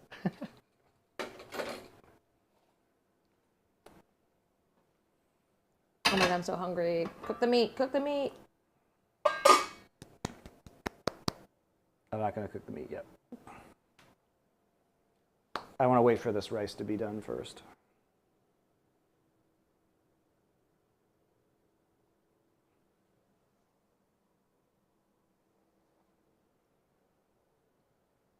Well, not to be done, but to be. Are you a lettuce hater, Susie? No. Stop sounding like Twitter. Just that I don't want lettuce now doesn't mean I hate lettuce. Oh my God.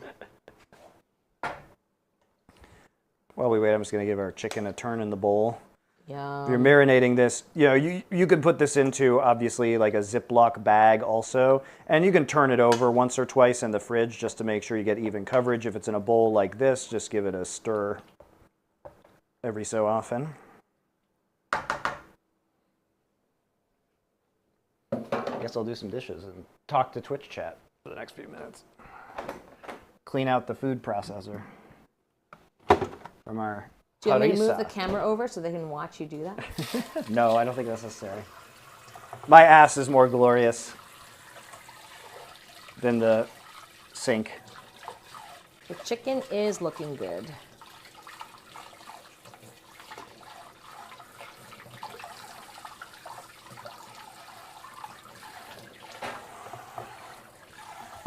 So how's everyone doing? How's your week looking, guys?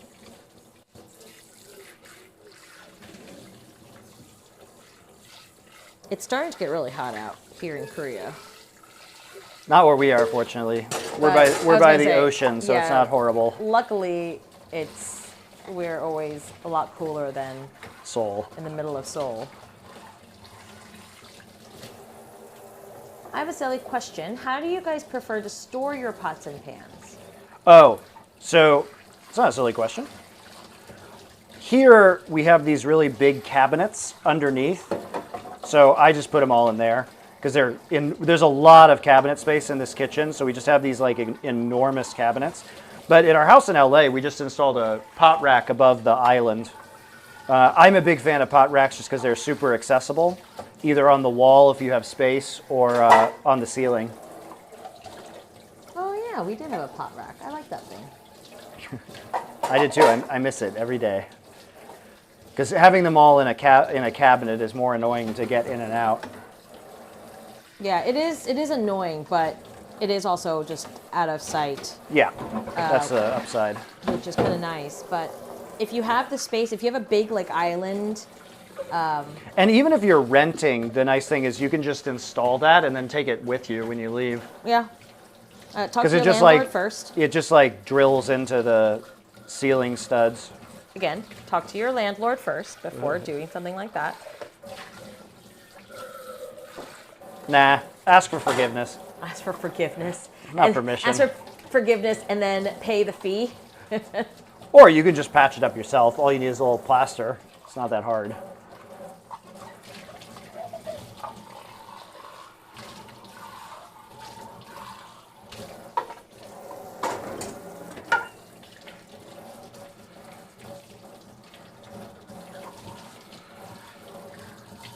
Washing dishes. We lost like 20 viewers just washing dishes. Well, Those viewers don't like cleanliness. this is the boring part, unfortunately. Sometimes there's going to be like, 10 minutes of downtime in these streams. We have 4 minutes left in this race.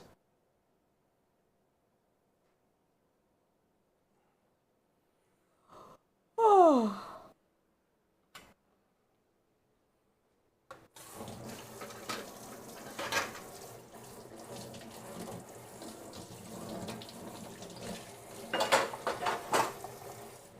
I really am a massive fan of this New York Times oven roasted chicken shawarma recipe, though. I think it's like one of the best recipes I've gotten off the New York Times app.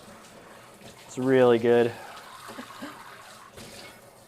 And then I've kind of cobbled together the pieces of the chicken bowl from a variety of other recipes and tested a bunch out. And this is kind of like the one that I like the most with the style of sauce and the white sauce. I know a lot of people have asked like where do you get your recipes from, but it's some of them he finds on the internet and some of them he just kind of like mashes a bunch of recipes that he's read before together to make the...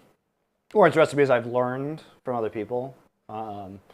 So yeah, by the way, the recipes are in the YouTube description and there are links to the original recipes there. So you can find that. If there's no link, it's probably because I made it or it's from somebody who taught me. And also I modify them myself. So the ones that are in the description are not always the ones in the link. because I'm going to change things to suit my tastes. One thing that we can do right now, actually, is get some red onions ready because we want to cook these with the chicken. So we have like nice charred red onions to go with our meal, which I think is great. You know, what's interesting is the New York Times recipe here calls for just, I think, 1 red onion. And that's just not enough red onion. it's not enough red onion for this recipe, so we need to add a little bit more, in my opinion, so we get enough red onions in here for it to be suitably delicious.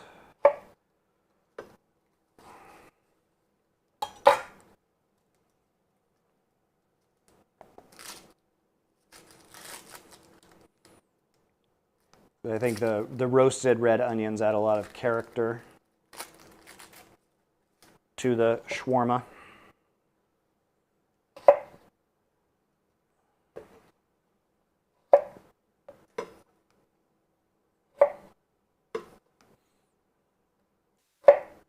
I'm going to cut these into like quarters per half, so we got nice big wedges. I have 2 cookbooks gifted from my parents that I don't cook out of enough, but it serves me well. It's called Jeff Smith's Frugal Gourmet on Our Immigrant Ancestors. Okay. And the Fanny Farmer Cookbook. I haven't read either of those. Huh.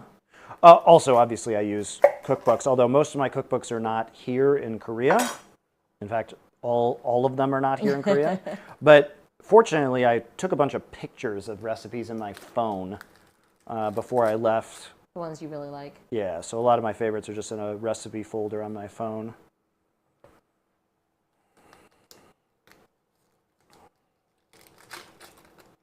Do you have a favorite cookbook you can recommend? What kind of food do you like? Yeah, I do. Got a lot.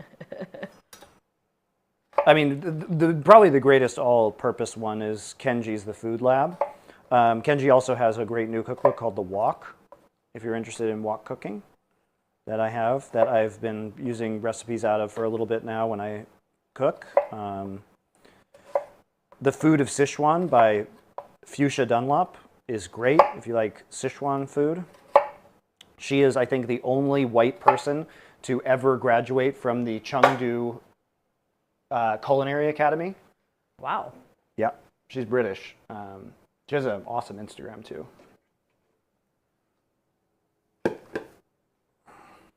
Are you permanently in Korea, or do you do a stint there and then in the States? I mean, I did spend probably like 3 months in the States last year. Did we? I did. Oh, you did. Oh, because you did May. And then we were there in Tahoe for a month, and we were back for Christmas for a month. So, all right, there's our time. What we're going to do is we're going to take our rice off the heat. So I had it on a different burner. We're going to take it off the heat. I'm not going to lift this up to show you because I want to keep the steam in there. This is going to need to sit probably for another 15 minutes or so. So I'm going to go ahead and put this down on a trivet, and we'll just let it steam and have the rice finish. Meanwhile, we're going to start the process of cooking the chicken. Yay! Yay! And I'm going to do this 2 ways. I'll have Susie decide which one's better. Both of them.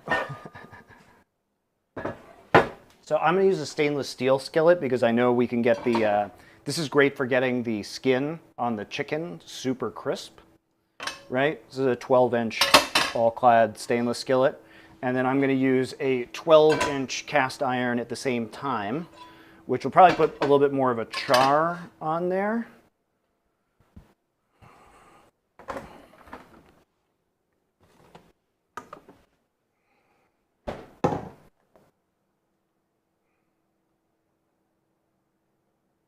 Show me the chicken. I'm going to show you the chicken. Hold on.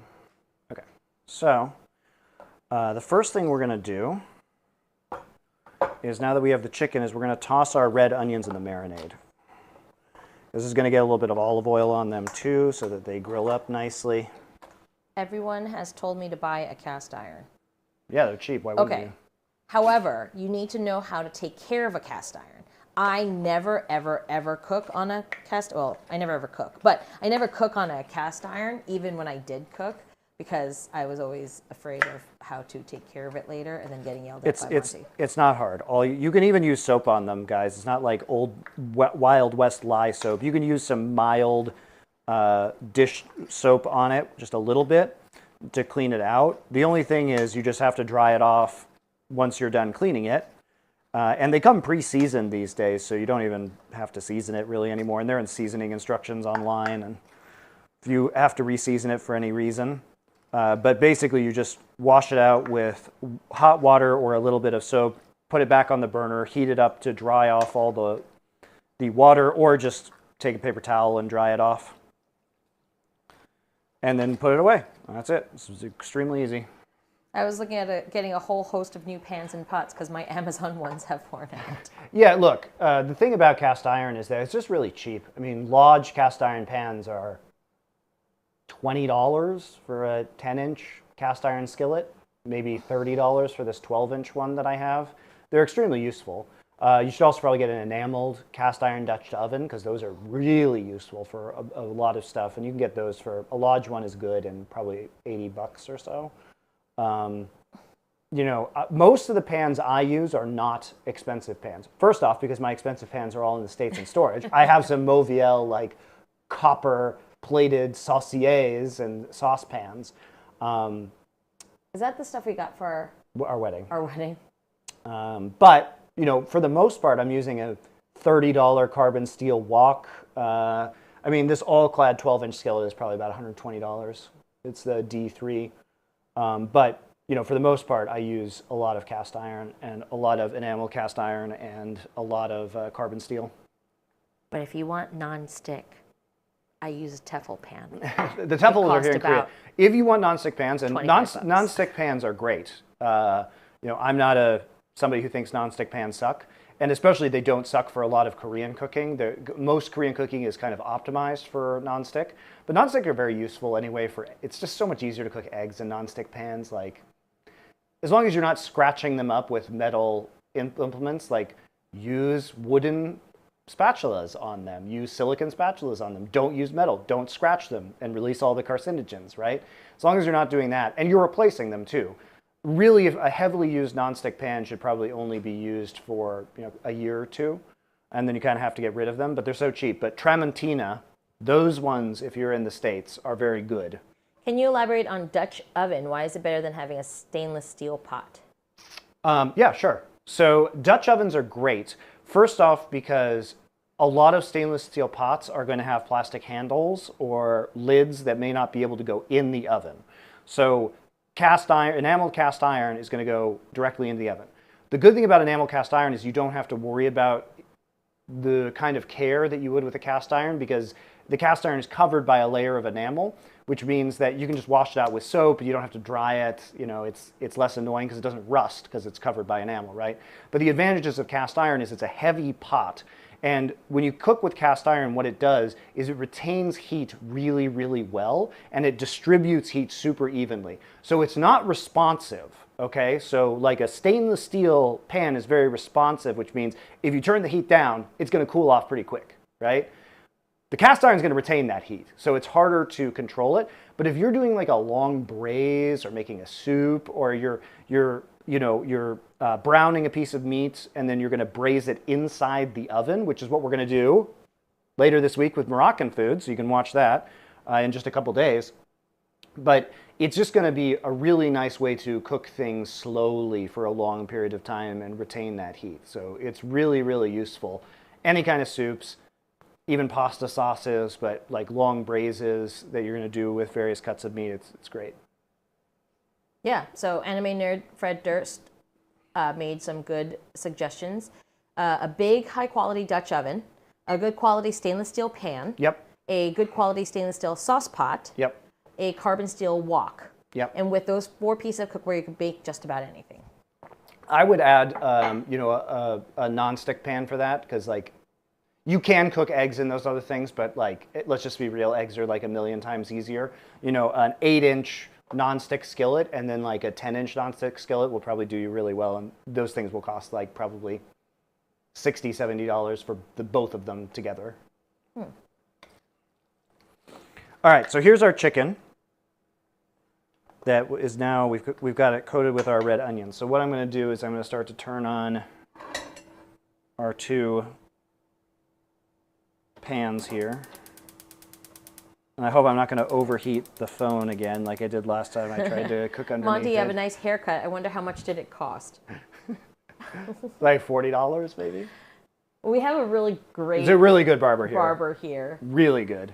Yeah, they're fun too. I like So, those guys. I'm going to turn both of these up to kind of medium high. The cast iron's going to take a while to get going for the reasons we stated earlier in terms of heat retention. I'm going to put a little bit of olive oil into the bottom here just to make sure we don't stick the chicken on. The stainless steel pan is going to heat up really quickly. You know, this has an aluminum core to it, which makes it very responsive. Do you have any resources beside your wonderful explanations that helped you get you started on your cooking journey? I mean, it's just a lot of experience, man. Just got to practice a lot. I would say, you know, there's a lot of good resources out there on YouTube, America's Test Kitchen, the New York Times Cooking, as we've mentioned. I don't know. I like started cooking in restaurants, so it's a little bit hard for me to say.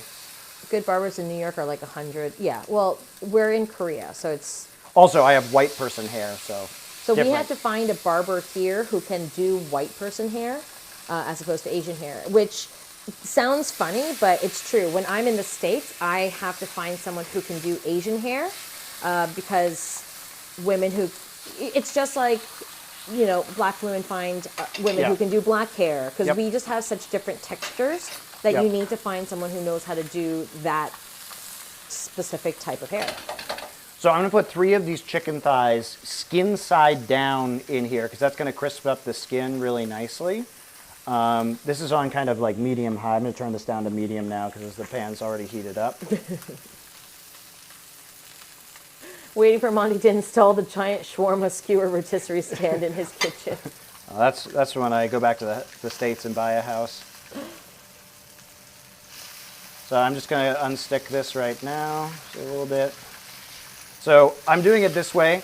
Now, while we're talking here, the correct way to do this according to the recipe is we want to take this chicken and we want to put it on a sheet pan at an oven that is at 425 degrees. And then you can oil the sheet pan a little bit in advance. 425 degrees in your oven, slide it in there, and then let it go for 30 to 40 minutes, and that's going to be great. Afterwards, if you want the chicken crispier, you can then pan fry it a little bit after you pull it out of the oven, which I find is good to kind of give it that nice, like, crispy texture on the outside. But you can also do it this way. This way it just it's a more high effort. Let's put it that way. Like, you absolutely can pan fry it. And we have the skin on, so we're going to get some really nice color. One thing you're going to smell almost immediately is the cinnamon. I smell it.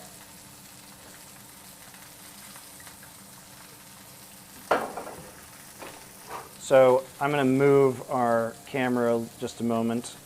So we also have this cast iron pan that is now smoking next to it.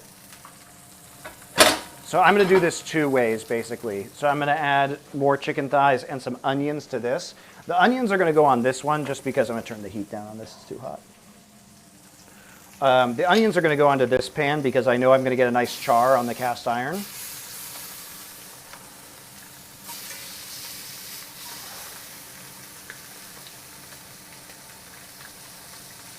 And the charred onions are really good in this.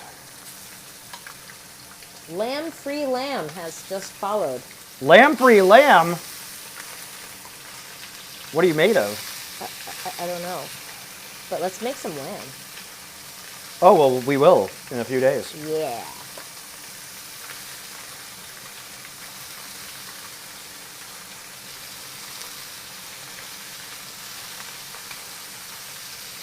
I'm adding a bunch of onions to this one.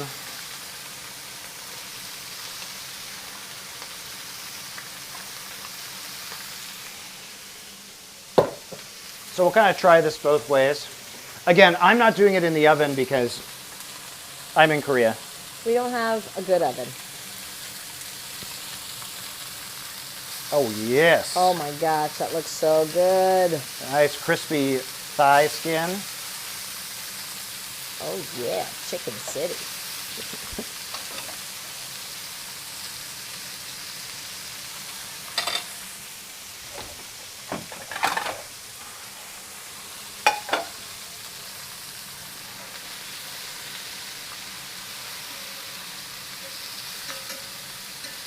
Wouldn't the onions release water, making it hard to brown the chicken? Yeah, a little bit, but whatever. It's not going to be enough. You can do the onions separately if you want, I guess. All right, you guys tell me. Does this chicken look like it's having a problem browning? What do you guys think? Yes. Ah, shit. Do you buy your meat from the grocery or do you get from butcher? Costco, baby. Sometimes I buy it online. There are some halal butchers in Korea that I'll buy things like lamb from. And that gets delivered here.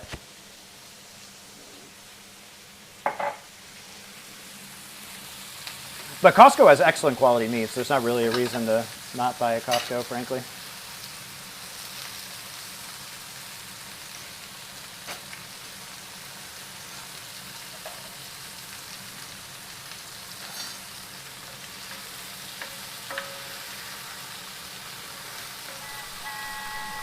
Nyox, thank you for your sub. Woohoo! Who? NYOXX.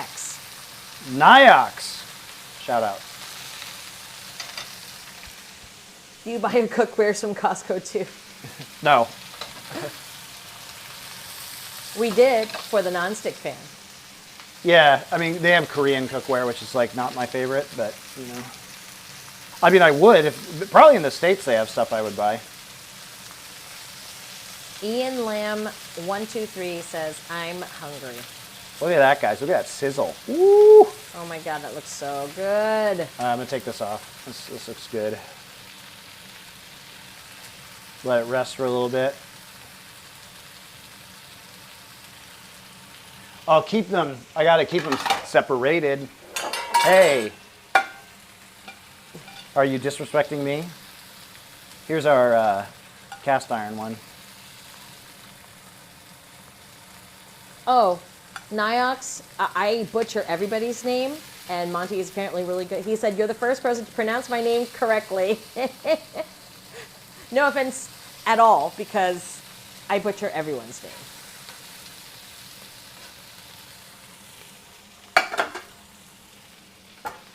Can you tell the difference between halal and non-halal meat? No, because it's just how it's killed. I mean, maybe somebody can, but I'm not that person. The only reason that I say I use halal butchers is because that's the people who give me lamb, because lamb is more frequently eaten by people who are Muslim, so they tend to just make it all halal, right?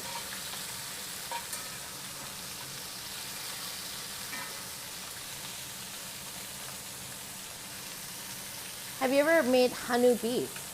I always wanted to try it, but never had a chance to when I was in Korea. I mean, sure. Hanu is just... It's very expensive. Guys, it's like Wagyu. It's like the it's just really nice and soft. It's the really high quality Korean beef. For those of you who don't know what Hanu beef is. It's Korean Wagyu beef, basically.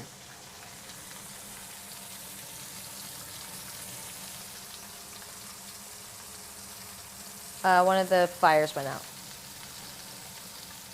I got a beep. I heard beep. Oh, is it this guy beeping then? Oh, it's our air purifier beeping. It doesn't like all the smoke.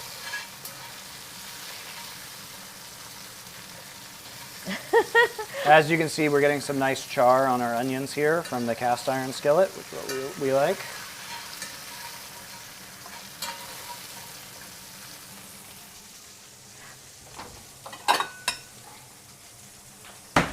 Hodorio, I don't know if you're being serious or not. I heard Korean halal meat is like you play the Quran audio tape while killing. A lot of this is Australian that's imported, Australian lamb. So I imagine they don't import the whole lamb. I imagine they halal kill it in Australia.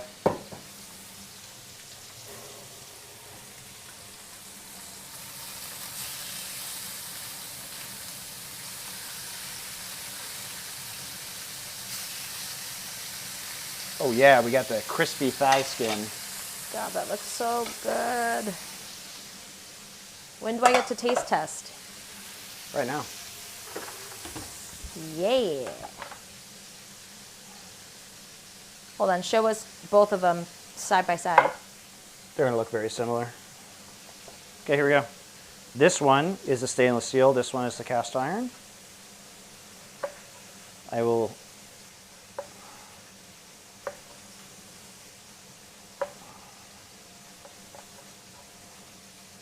allow my wife to taste. This is not cooked through. Unlucky. He is trying to kill me, guys. Giving me raw chicken. I bet next he's going to put the...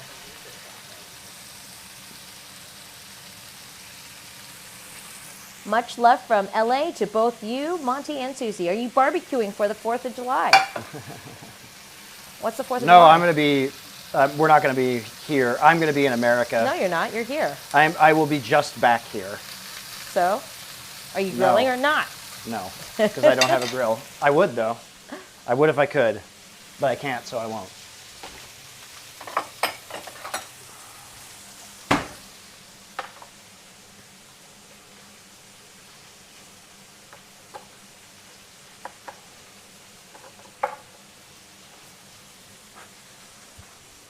Okay. This is the... Oh. Oh, good.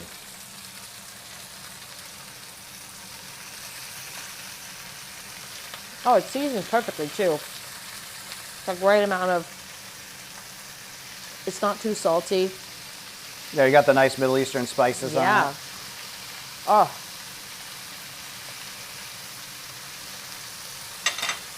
A little hint of cinnamon you can taste. The skin on is wonderfully crispy. Yeah, that's the great thing is like, it's just so hard to get. You can go in an Asian food market in America and get skin on boneless chicken thighs, but it's great for this kind of pan frying. We did this with the chicken teriyaki too. Has more fat, but tastes great. I love fat. We all love fat.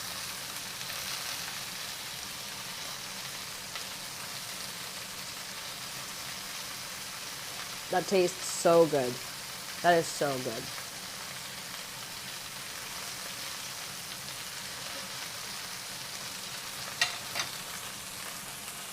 That with my bowl of white sauce.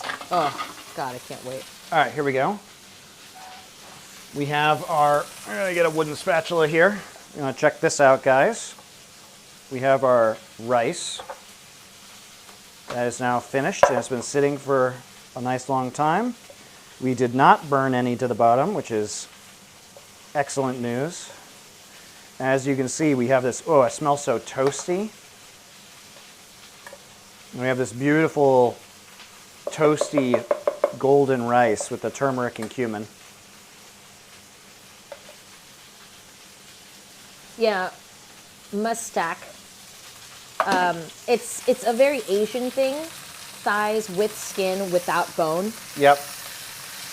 Because they said that in Canada they don't have that. Yeah, you do. You just have to find it. Go find it. Go to an Asian market.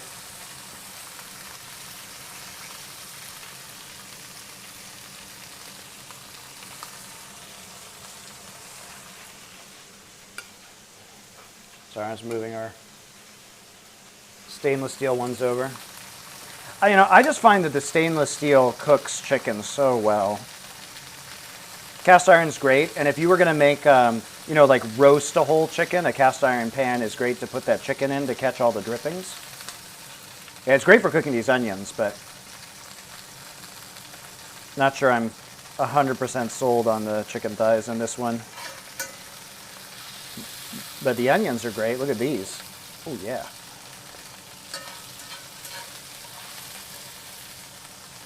Can I cook this with Tefals? I guess Tefal, is that a nonstick pan? Tefal? Yeah, you can cook it in a Tefal. Non-stick? Yeah, sure. You just won't get the nice crispy. You will to a certain you can, degree. yeah. You will to a certain degree, but it's just not as much. Let's put it that way.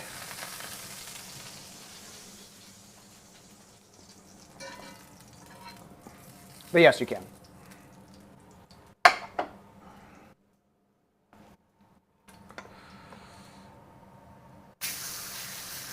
Maestro says traditionally no white sauces use mayo.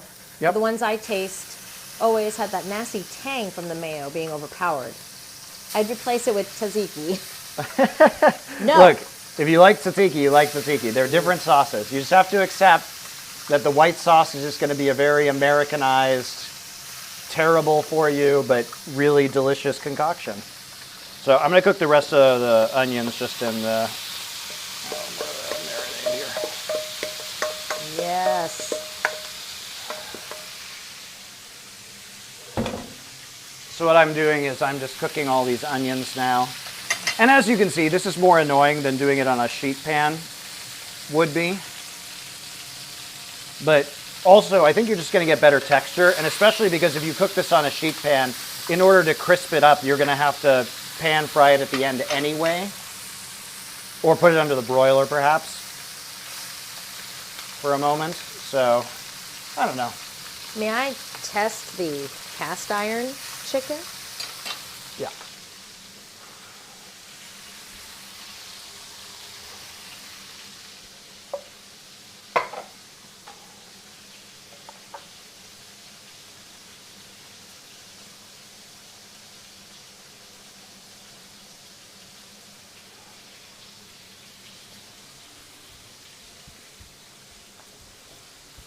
Yes.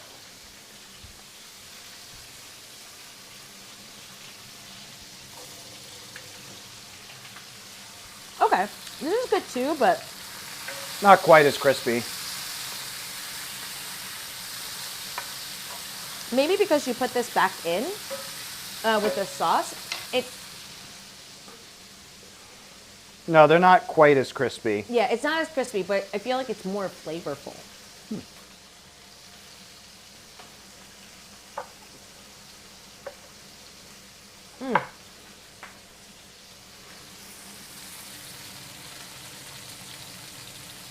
No, I think I like the stainless steel one. Something about chicken thighs in an all-clad skillet, guys, is just so good.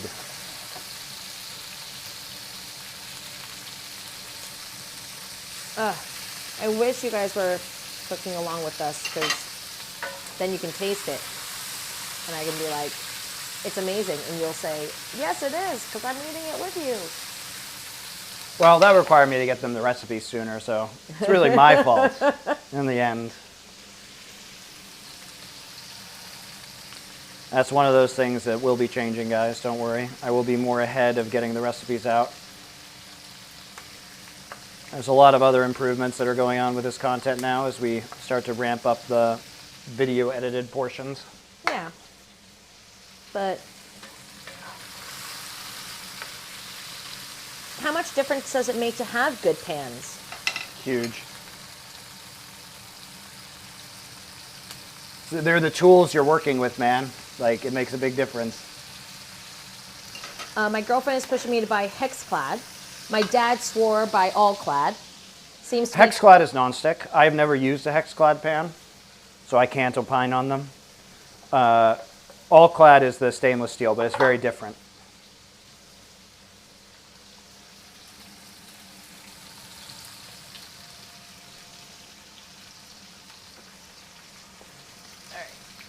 I put the camera over here so I can go and steal the chicken over here. Which one is the... I need an end to that sentence to know what you want. I pointed. That's No, that doesn't answer the question. You just pointed at chicken. That's what I want. Which one is what, and then you just point at it is not, that doesn't help. Which one is chicken? How can I chicken?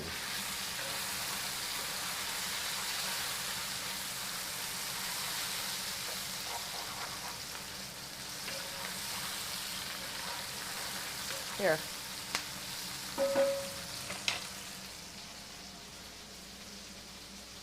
Stand where you're going to be eating so that I can position the camera right so that they can see your glorious, yeah. And then you go, ow. Very good, thank you. There you go. Eating the glorious chicken.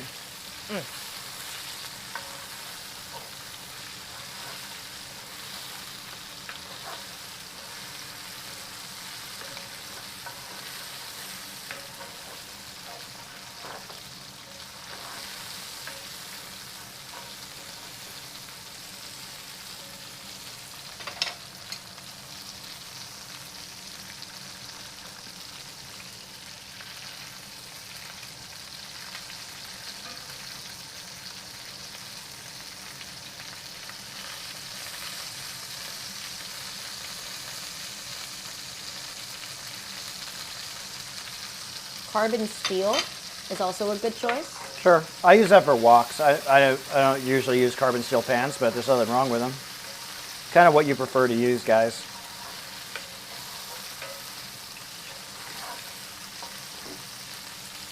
Yeah, So I've seen a lot of hex. Here are onions. Oh yeah. No, go back.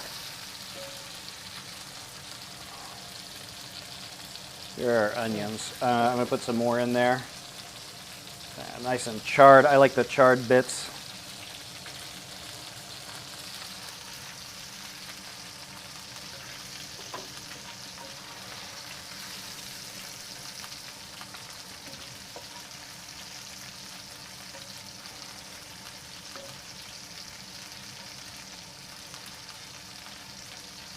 I'm so hesitant to do stainless steel. My carbon steel pan is a damn workhorse. Yeah, so just use that.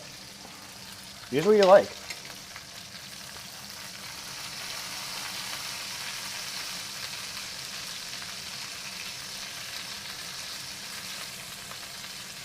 Yeah, honestly, like Monty said, and like Anime Nerd Fred Durst is saying, is, you know, if people have used them and they recommend it because of their usage and how you cook, I would go with that than just buying something random or being advertised to. Oh, yes. Look at that, guys. Here's our nice and crispy pan-fried, ooh, so crispy on top, pan-fried chicken thighs. And we also, in our cast iron skillet, charred up these red onions.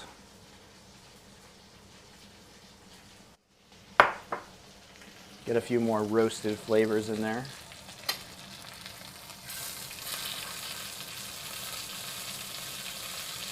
Got one lonely thigh left. The one lonely thigh.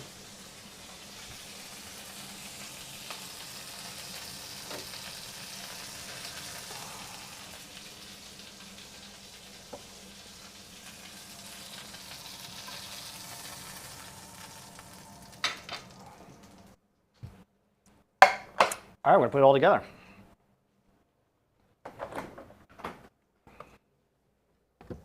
This is my favorite part. The part where you eat the food. Yes. All right, here's our white sauce. Ooh, this is what I mean when it gets cold. You know, sometimes you're gonna want to add, I'm gonna add a little bit of water because it's kind of goopier now. So I'm gonna add maybe like a tablespoon of cold water to this. And the water you'll just see kind of goes on top, but we'll be able to mix it in nicely.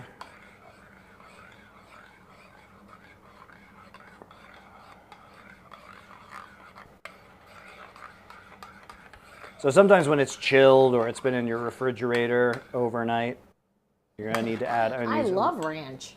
Yeah, basically it looks like ranch. I mean, it is ranch, kind of. Has dill in it, and vinegar and mayonnaise. It's ranchified tzatziki sauce. Oh, so good. Anytime I think of ranch, I think of Newman's Own. And then I think of Paul Newman, because we just watched a movie with him in it. Yeah, it's great. Love Hold it up a little higher. No, the whole bowl. There we go. Do it again.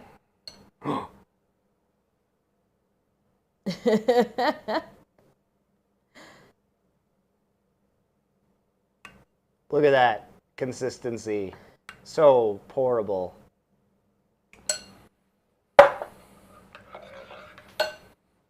We got so many new camera angles today, guys. Are you impressed?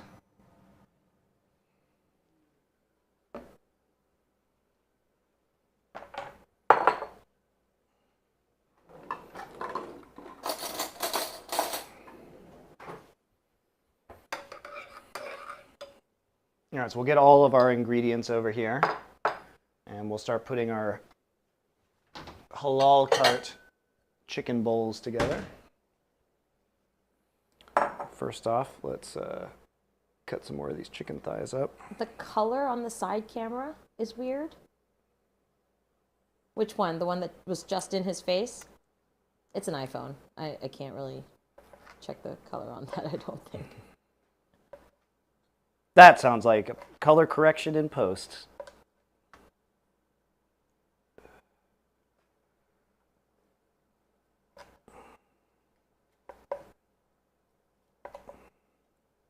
I can hear the crispiness as you cut it. Oh, yeah.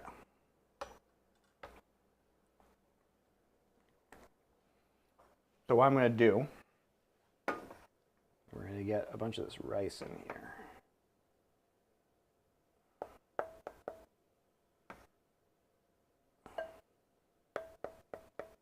Actually, let me think about this. Probably better to present this on a plate for the purposes of photography. Well, make two. Make two. One for you eating, and then one for pictures.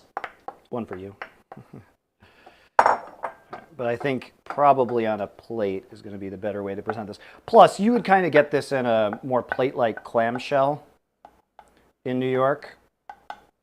You wouldn't get this in like a bowl. Why don't you use one of the little pasta bowl things? Because there's going to be too much stuff on here. Okay.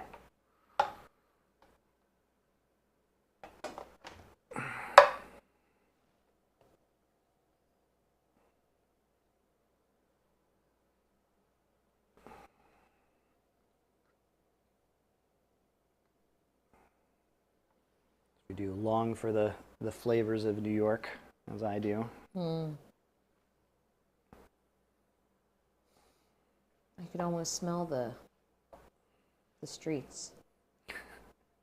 I don't know if you want to smell the streets of New York. The warm garbage aroma. The warm garbage aroma of New York City. New York City the is warm garbage / kind of urine-y smell as you eat your chicken Look, rice. I love New York City, but its smell is literally probably the worst thing about New York. The scent of New York is not kind.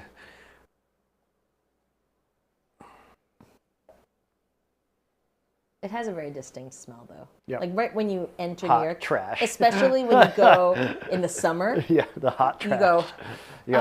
I'm in New York. Hot trash. Exactly.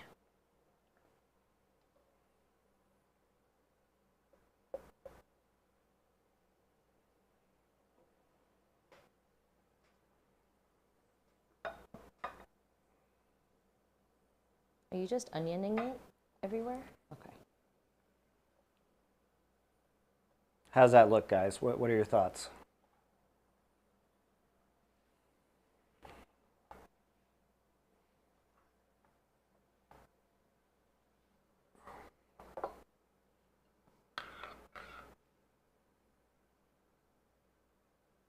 Ten out of 10.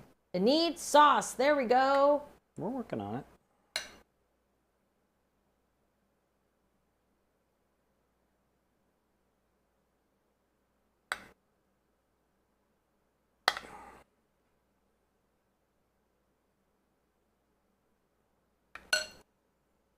I wouldn't have sauced the vegetables for picture.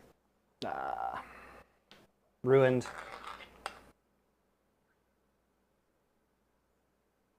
The real question is, would you harissa this for picture?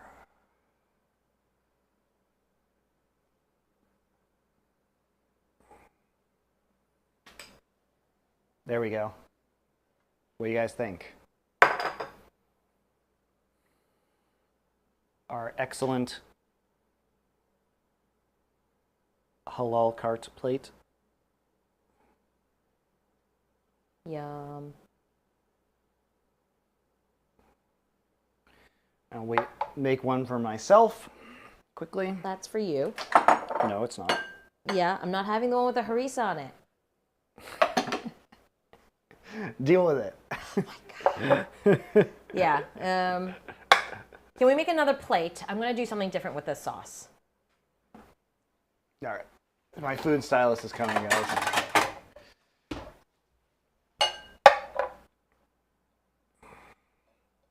Can I get the ingredients ready first, Yes. please?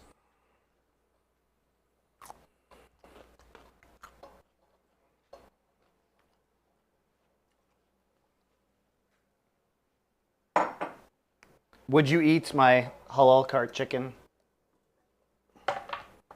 Fans?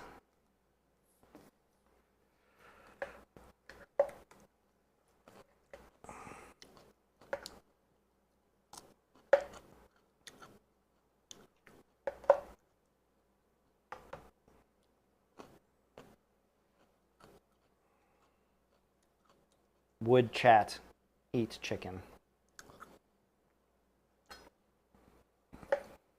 Yeah. Are we cooked, chat? As the kids say. I thought I was presenting it, sir.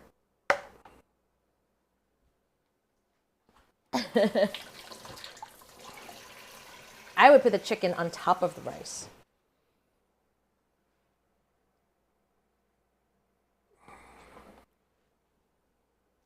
That was my vision for it. Well, you do it then. I will. So I think my vision was more chicken in the middle here on top of the rice. Let's make the rice a little bit flatter. Yeah. Yeah. Yeah.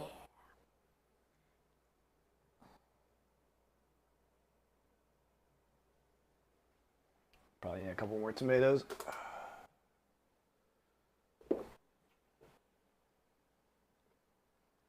Yeah. Get some more tomatoes. Get some onions over here.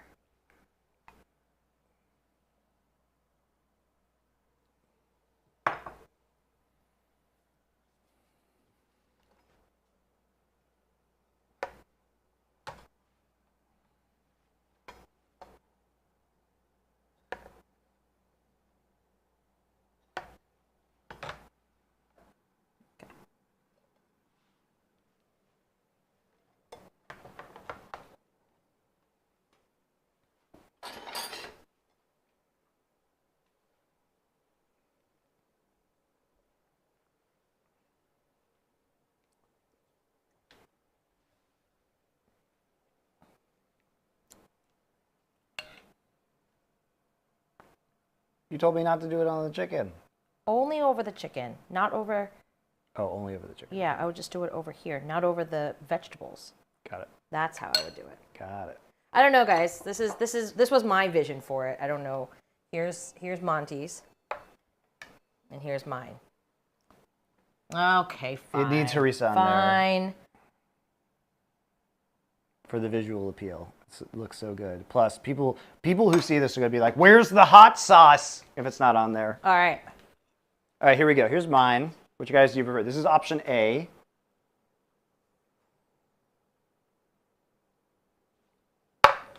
Here is option B. What do you think? Oh, no, this is for the Instagram, guys. It's not that, like, I would, when I'm eating it, I'm putting more sauce on it. Yeah, and you're also mixing it up. This is for Instagram. Which is why it's just easier to eat in a bowl, because you're going to, like, vigorously mix it with a spoon. So, there you go. This is, they say, too much sauce on both. For Instagram, B.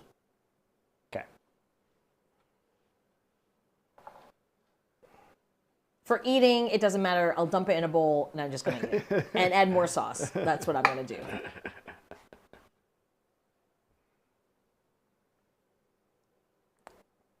Be it is.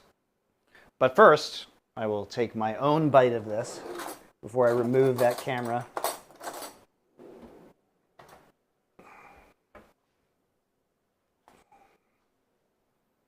Because now we have, Susie has very conveniently placed this camera for me. I'm not sure that's a great placement for that camera. Aren't you going to eat? Isn't it? It's like cut off. Well, I just want your mouth. I'll squat. Awkward. All right, here we go. In fact, I will zoom in on your face more. Give me another spoonful. So we have this really nice turmeric rice. There's thunder. There's really nice turmeric rice. And we have our pan-fried chicken shawarma, chicken thighs, and the tangy white sauce with the harissa. So you have that smoke flavor in there. I'm in Korea, but this takes me back to New York City. We have these delightfully charred red onions and the fresh tomatoes, and it makes just such a good meal. All right, there's a reason why these are so popular in New York. It's so hearty. You get the freshness of the salad with the richness of the chicken and all of the spices. You can really taste the cinnamon in this as well. It's excellent. All right, your turn to... Take pictures? Yep. Okay. Now you will taste test it. I shall. While I gimbal. Woohoo! Oh, is this how do I? Wow, this new clamp is very strong. Ow. Maybe your hands are just very weak. Perhaps.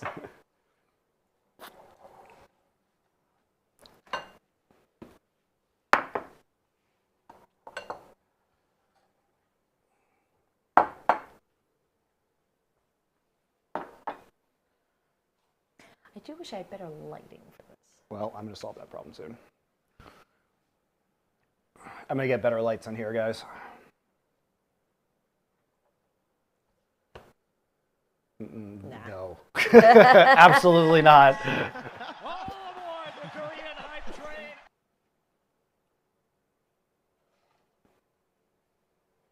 Or maybe this angle is better. Yeah, I'm going to get some better lights in here, guys. No, I want the chicken in front.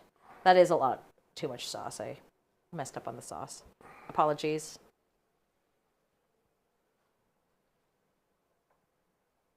I was going to eat this. It's so good. The harissa, which I haven't had on here before, it's excellent with this.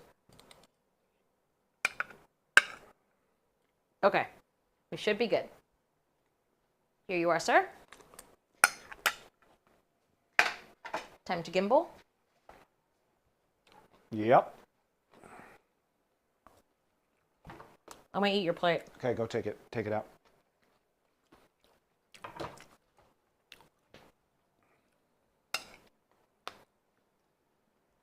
Oh, this rice is really nice.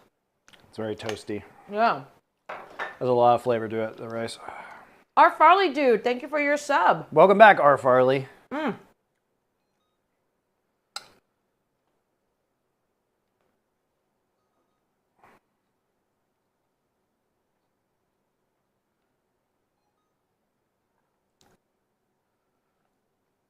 Yeah, veggies are on the far side for picks. So that's what I did.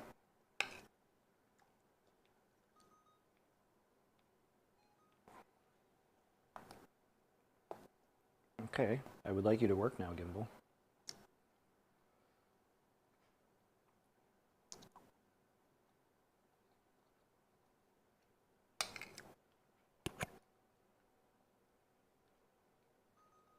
The harissa with the white sauce and the rice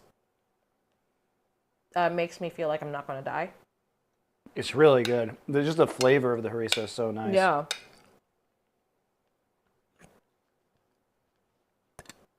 I really don't want it to be doing what it's doing.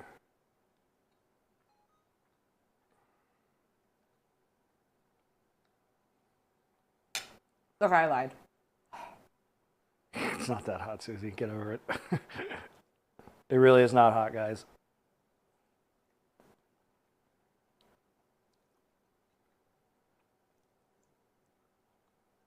The onions are like really, really sweet.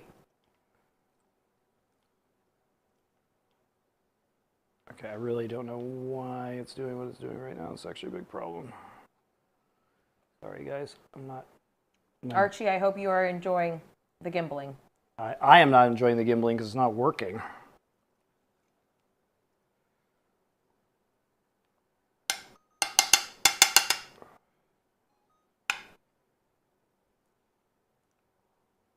The gimbal is refusing to work today.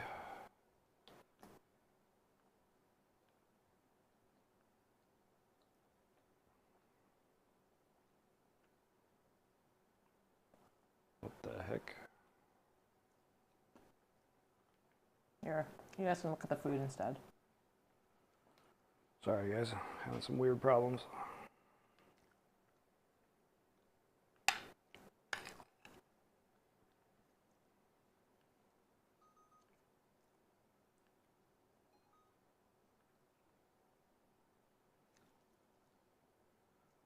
Holy moly, stop. All right, well, let's try this a different way.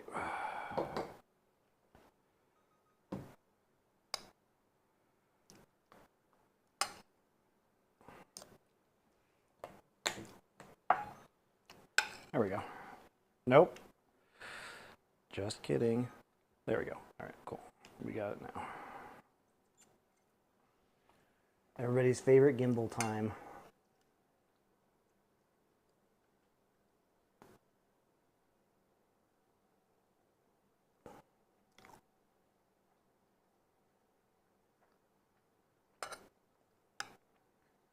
They actually get it into focus.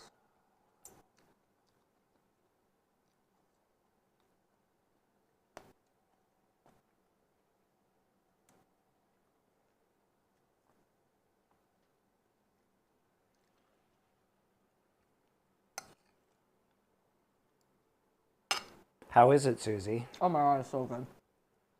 You're not even describing I it. can't. That's your job while we're doing this. I'm eating. Hush. Yeah, no, this is just like you would get from the carts. Slightly healthier. No. I think the vegetables are fresher. No shredded iceberg lettuce. Somebody will complain about that 100%. You just wait. You'll be like, there's no shredded iceberg lettuce on it. But no, these onions are just super sweet.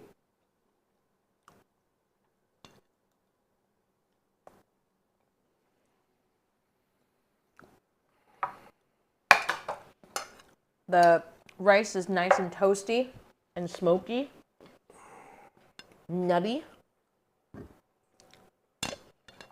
And I like how the rice kind of clumps together with the sauces. Makes for a delightful bite. I'm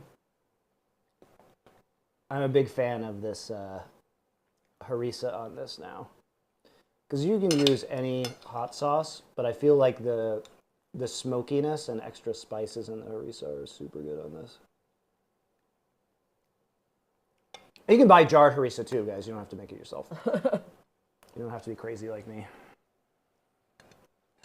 Watching the rice makes me want to try that Mexican rice again. Do it. Yeah, do it. Mexican rice is good. I think a lot of people don't like Mexican rice because they've only had like the kind of bad restaurant version. People just leave it on their plate, but good Mexican rice that has the caramelized tomato paste in it is, I think, quite good.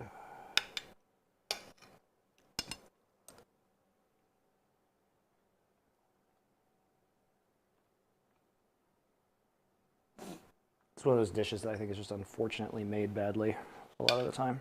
Or is also just kind of an afterthought. Yeah, Mexican rice.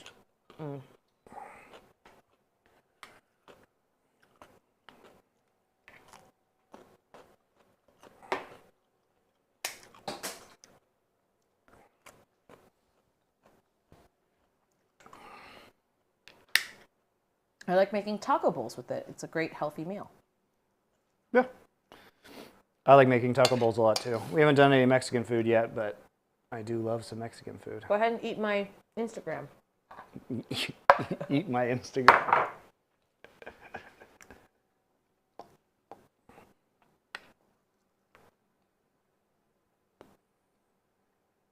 Missing matter. I don't like rice in general. You must not be Asian. That's a tough life you're living there, Missing Matter. Seems rough to me. Yeah, that's it. Now that This is what you want to do. yeah, now that Graham is over. Oh, yeah. This is how you eat it. Smash that harissa right in there.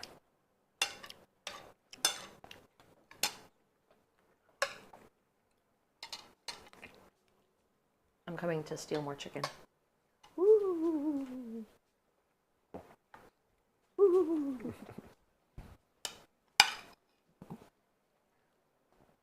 So this is one of my favorites, guys. Recipes that I gave are really good for this. You will have a great time making this. Like I said, I would recommend making extra chicken, just because you can have it around and eat it, and it's just delicious. 2 pounds, this is called for in the New York Times recipe, I think goes way too fast, so I always make more. I'll usually make 3 or 4 pounds, depending. And everything is just like, once you make this, it makes just a great lunch that you can pop in the microwave later. And it's delicious. Oh my gosh, it's so good.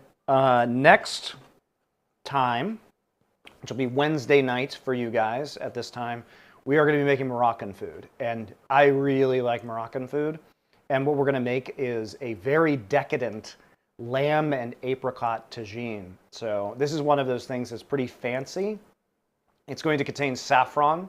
So it's not a cheap dish to make between the lamb and the saffron. We will put it over couscous, and we'll have it with Moroccan carrots and Moroccan beets on the side. If you like sumptuous North African food, this is for you. It'll be fun to make. We are going to make it not in a tagine. I do own a tagine, but it's in the States. I'm going to be making it in an enamel Dutch oven instead. But it's going to be one of those slow braised lamb dishes with all those dried fruits in it, sliced toasted almonds. It is so good, and I'm looking forward to doing that because I haven't done any Moroccan food. Well, I've cooked a lot of Moroccan food, but I haven't made it here. And we've been to Morocco, so I can tell you stories of Morocco. We sure can. So, and yep. yeah, I think that's it. Let me get to the right page. I'm a terrible producer. I'm just awful, you guys. She's too busy eating. I am too busy eating. I didn't And know not- you were going to end the show. And not describe. Just eat and describe while I eat and describe. No, you don't describe. You just eat. Halal spot opened up near us recently. We live in a bit of a food desert, so we're excited about it. Halal food is really yummy. Okay, I can do this. All right, guys. Thanks for joining us, and we will see you later this week. Bye. Bye.